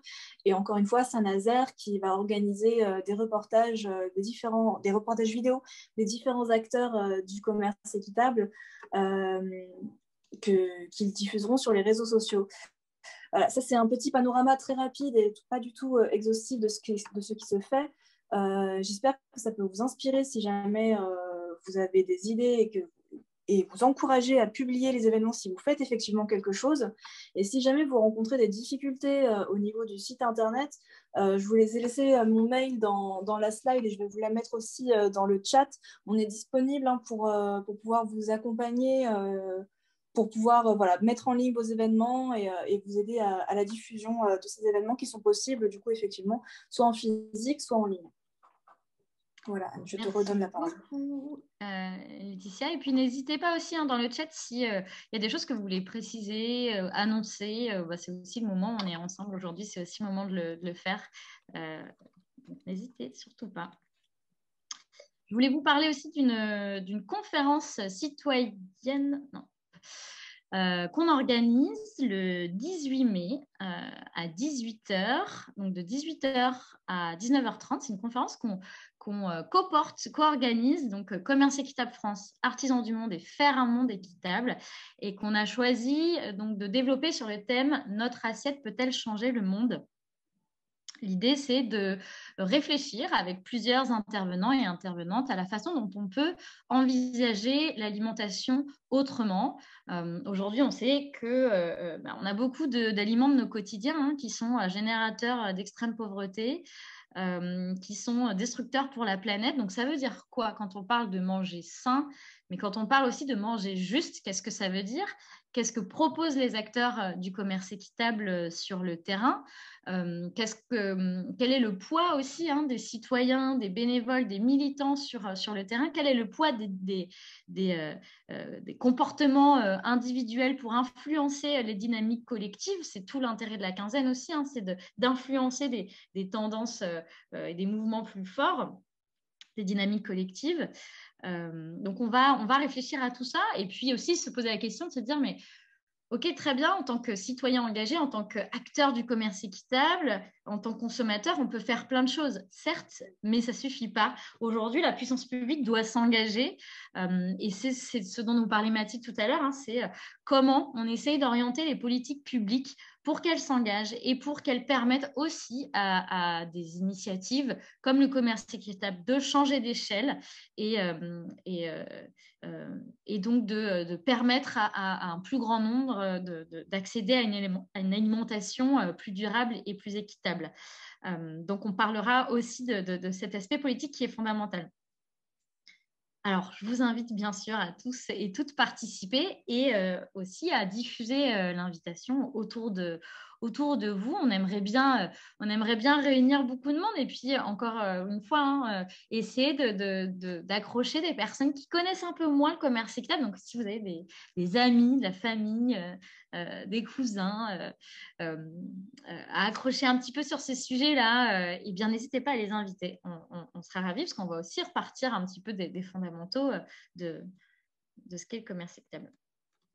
Alors, pour intervenir lors de cette conférence, alors déjà, on est ravis parce qu'on a, en tant qu'animateur, Denis Chessou, qui est journaliste et animateur à France Inter, qui a bien voulu animer cette conférence. Et donc, pour intervenir, Julie Stoll sera là. On aura aussi Amandine Le Breton, qui est directrice du plaidoyer de la Fondation Nicolas Hulot, qui travaille beaucoup sur la thématique de l'alimentation durable.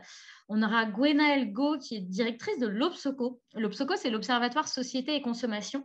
Et donc, l'Obsoco a publié, il n'y a pas si longtemps, un observatoire de la consommation responsable, notamment depuis le début de la pandémie aussi, ce que ça a créé dans nos changements des habitudes de consommation.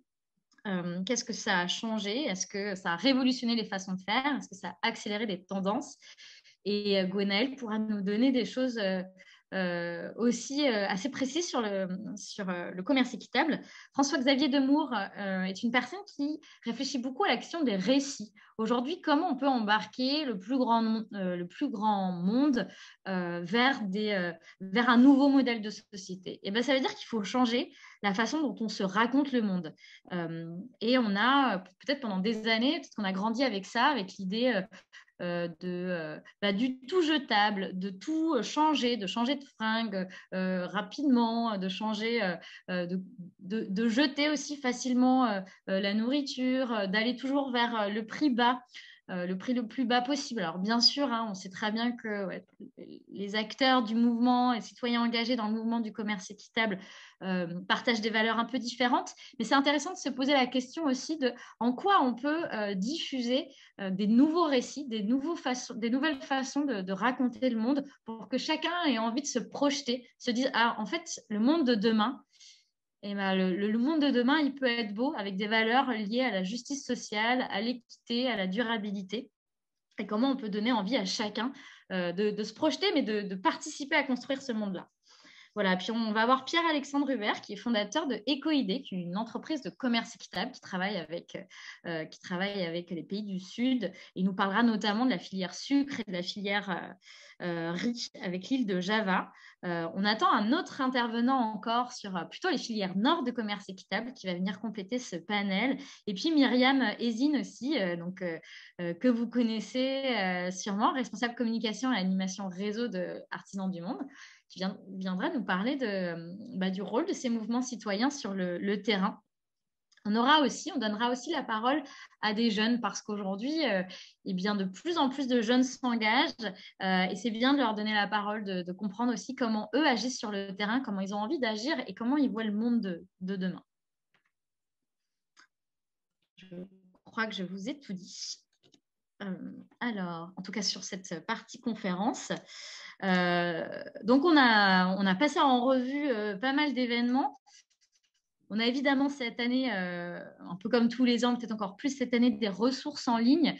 Nous, on a travaillé à ce qu'on appelle en interne une pyramide d'engagement, c'est-à-dire faire en sorte que les gens puissent aller sur le site de la quinzaine et en fait, leur donner des moyens d'action assez faciles. Par exemple, je vais vous montrer, ça va être plus simple. Est-ce que je peux je vais changer d'onglet. Je vais vous montrer directement sur le site de la quinzaine. Donc, sur le site, vous connaissez peut-être. Donc, il y a un gros bouton qui s'appelle « J'agis pendant la quinzaine ». Et donc, en cliquant dessus, on arrive tout de suite à plein de petits, ce qu'on appelle en communication les call to action, où on incite les gens à agir tout de suite. Je découvre le commerce équitable, j'en parle autour de moi, je m'oriente dans les rayons, je participe à un événement, je m'inscris à la newsletter. L'idée, c'est de créer de l'engagement un petit peu plus facilement et aussi de réduire en fait les chemins d'accéder à l'information sur un site internet. Donc voilà, on a créé cette page pour favoriser l'engagement. Je me remets là-dessus. Peut-être que vous en avez déjà entendu parler, mais on a aussi comme ressource en ligne un parcours de vulgarisation au commerce équitable qu'on a créé avec un partenaire qui s'appelle Artips. On en parle, on essaie d'en parler souvent. Pourquoi? Parce que ce parcours, au-delà du fait qu'on le trouve plutôt très bien fait, il est disponible que jusqu'à la fin de l'année. Et vraiment, il permet à toutes les personnes connaisseuse ou pas, commerce équitable, d'en apprendre plus, de compléter ses connaissances ou de comprendre les grands enjeux du commerce équitable. On parle des modes de production, on parle de la consommation, on parle de la loi, on parle de l'historique du commerce équitable. Donc, c'est 4 petites capsules de 8 minutes qui permettent vraiment, en peu de temps, de comprendre vraiment tous les enjeux du commerce équitable. Et c'est un outil qu'on vous invite à partager largement. Ensuite, on publie des articles aussi, petit guide pour comprendre et reconnaître les labels de commerce équitable. Donc, toutes ces informations-là, elles sont sur le site de la quinzaine. C'est des choses que vous pouvez aussi, si vous les trouvez pertinentes, partager ou tester à votre guise, évidemment. Ensuite, alors ça, c'est un outil qui est un outil interne qui n'a pas vocation à être diffusé auprès du grand public, mais seulement diffusé au sein du mouvement du commerce équitable. Peut-être que certaines d'entre vous connaissent cette fiche qu'on met à jour tous les ans. On l'appelle la fiche argument. En gros, c'est comment lever les freins et combattre les idées reçues sur le commerce équitable. Donc, cette fiche, elle fera partie du KitCom à partir du début de la semaine prochaine. On est encore en train de finaliser quelques réponses. Mais en gros, l'idée, c'est de vous donner des arguments parce qu'en fait, c'est évident que les idées reçues sur le commerce équitable, il y en a plein. C'est évident aussi que plein de personnes ont des freins quant au commerce équitable parce que si le taux de notoriété du commerce équitable est très important, c'est-à-dire qu'il y a quand même peu de gens aujourd'hui en France qui n'ont jamais de leur vie entendu parler de commerce équitable, ça ne veut pas pour autant dire qu'il est bien connu. Et donc, on a des idées reçues et il faut savoir pouvoir les combattre, ces idées reçues. Et donc, à travers cette fiche, on vous donne des arguments clés en main pour combattre les idées reçues. Donc, sur des questions, par exemple, type commerce équitable et défis climatiques, aucun rapport. Eh bien, si, évidemment, rapport. Et donc, je ne vais pas détailler les réponses, mais vous les verrez dans le KitCom dès le début de la semaine prochaine si ça vous intéresse. À choisir, il vaut mieux consommer local, non? Pareil, on apporte des arguments. Pourquoi continuer à produire du riz provenant des pays du Sud alors qu'il existe du riz de Camargue? N'est-ce pas plus important de commencer par soutenir le bio plutôt que le commerce équitable? Il faut éviter d'importer des produits de pays du Sud. Le transport sur d'aussi longues distances est très polluant. Les circuits courts, c'est comme du commerce équitable. Ou encore, les produits du commerce équitable coûtent plus cher que les produits du commerce conventionnel. Comment répondre à cette question, à cette idée reçue? Un label ou un logo, c'est pareil, non? Eh bien non, c'est pas pareil.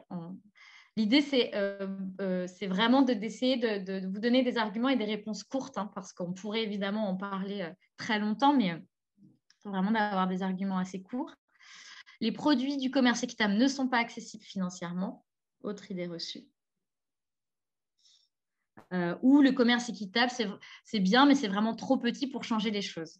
Ce genre de questions, si vous en avez d'autres, si à la suite de la lecture de cette fiche argument, d'autres idées reçues vous viennent et vous voulez qu'on y réponde ou qu'on complète la fiche argument, n'hésitez surtout pas. Si elle peut être aussi complétée collectivement, c'est encore mieux. Voilà. Que vous dire aussi qu'on a une petite brochure sur le café qui a été publiée quand l'étude sur le café, donc le café, la success story qui cache la crise. Donc, je crois que c'était en 2018. Donc, c'est une petite brochure infographique qui est très bien faite et très parlante.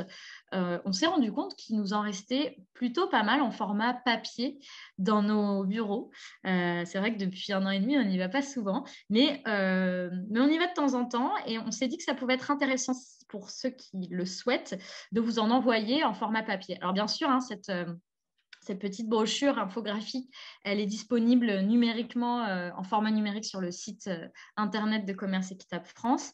Mais si ça vous intéresse d'en avoir quelques exemplaires en format papier, nous, on en a et on peut organiser ça. Voilà ce que je voulais vous dire. J'avais l'intention de vous proposer un petit quiz de fin, mais je vois qu'il est 13h58 et que la fin est proche, donc on ne va pas pouvoir le faire. En tout cas, en matière de ressources en ligne, on vous proposera ça aussi dans le kit communication, un quiz pour tester ses connaissances sur le commerce équitable, qui peut être intéressant, qui pourrait être intéressant de diffuser autour de vous. En tout cas, il sera sur le site internet de la quinzaine et dans le kit communication. Je crois que j'ai tout dit sur un débit assez rapide. Veuillez m'en excuser. Si vous avez des questions, n'hésitez pas.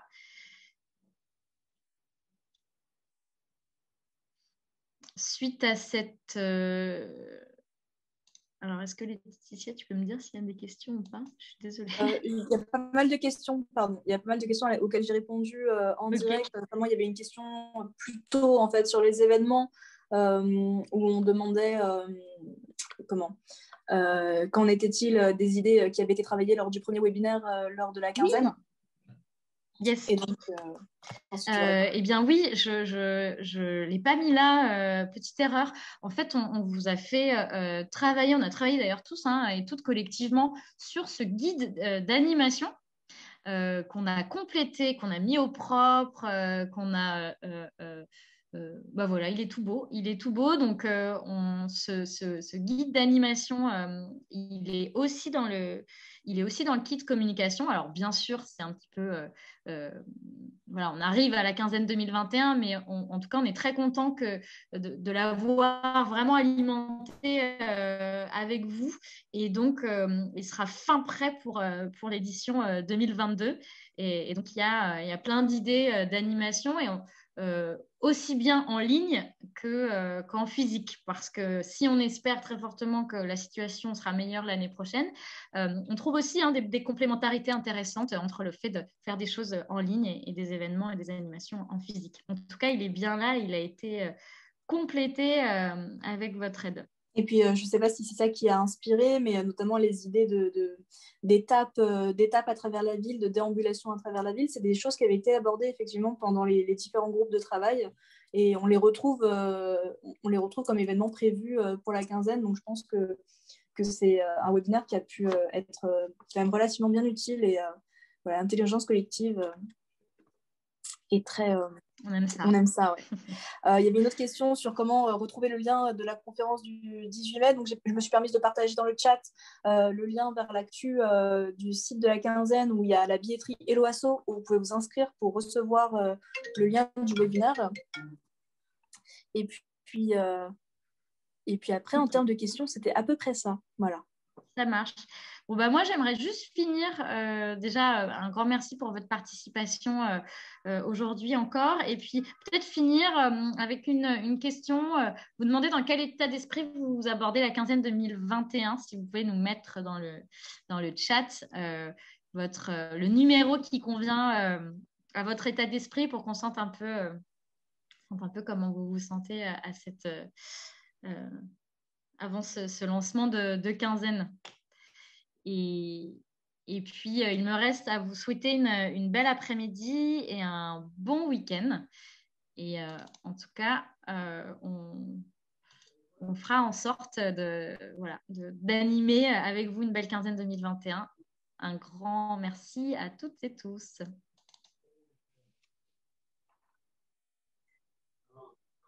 Merci, Anne. Je ne sais pas s'il y a des gens qui nous répondent et qui nous disent dans quel état d'esprit. On a quand même une majorité de numéros qui varient entre 1 et 3, donc beaucoup d'enthousiasme. Beaucoup d'enthousiasme alors Super, je ne vois plus le chat. Ok. Eh bien, on va arrêter le webinaire ici. Merci à tous et à très bientôt.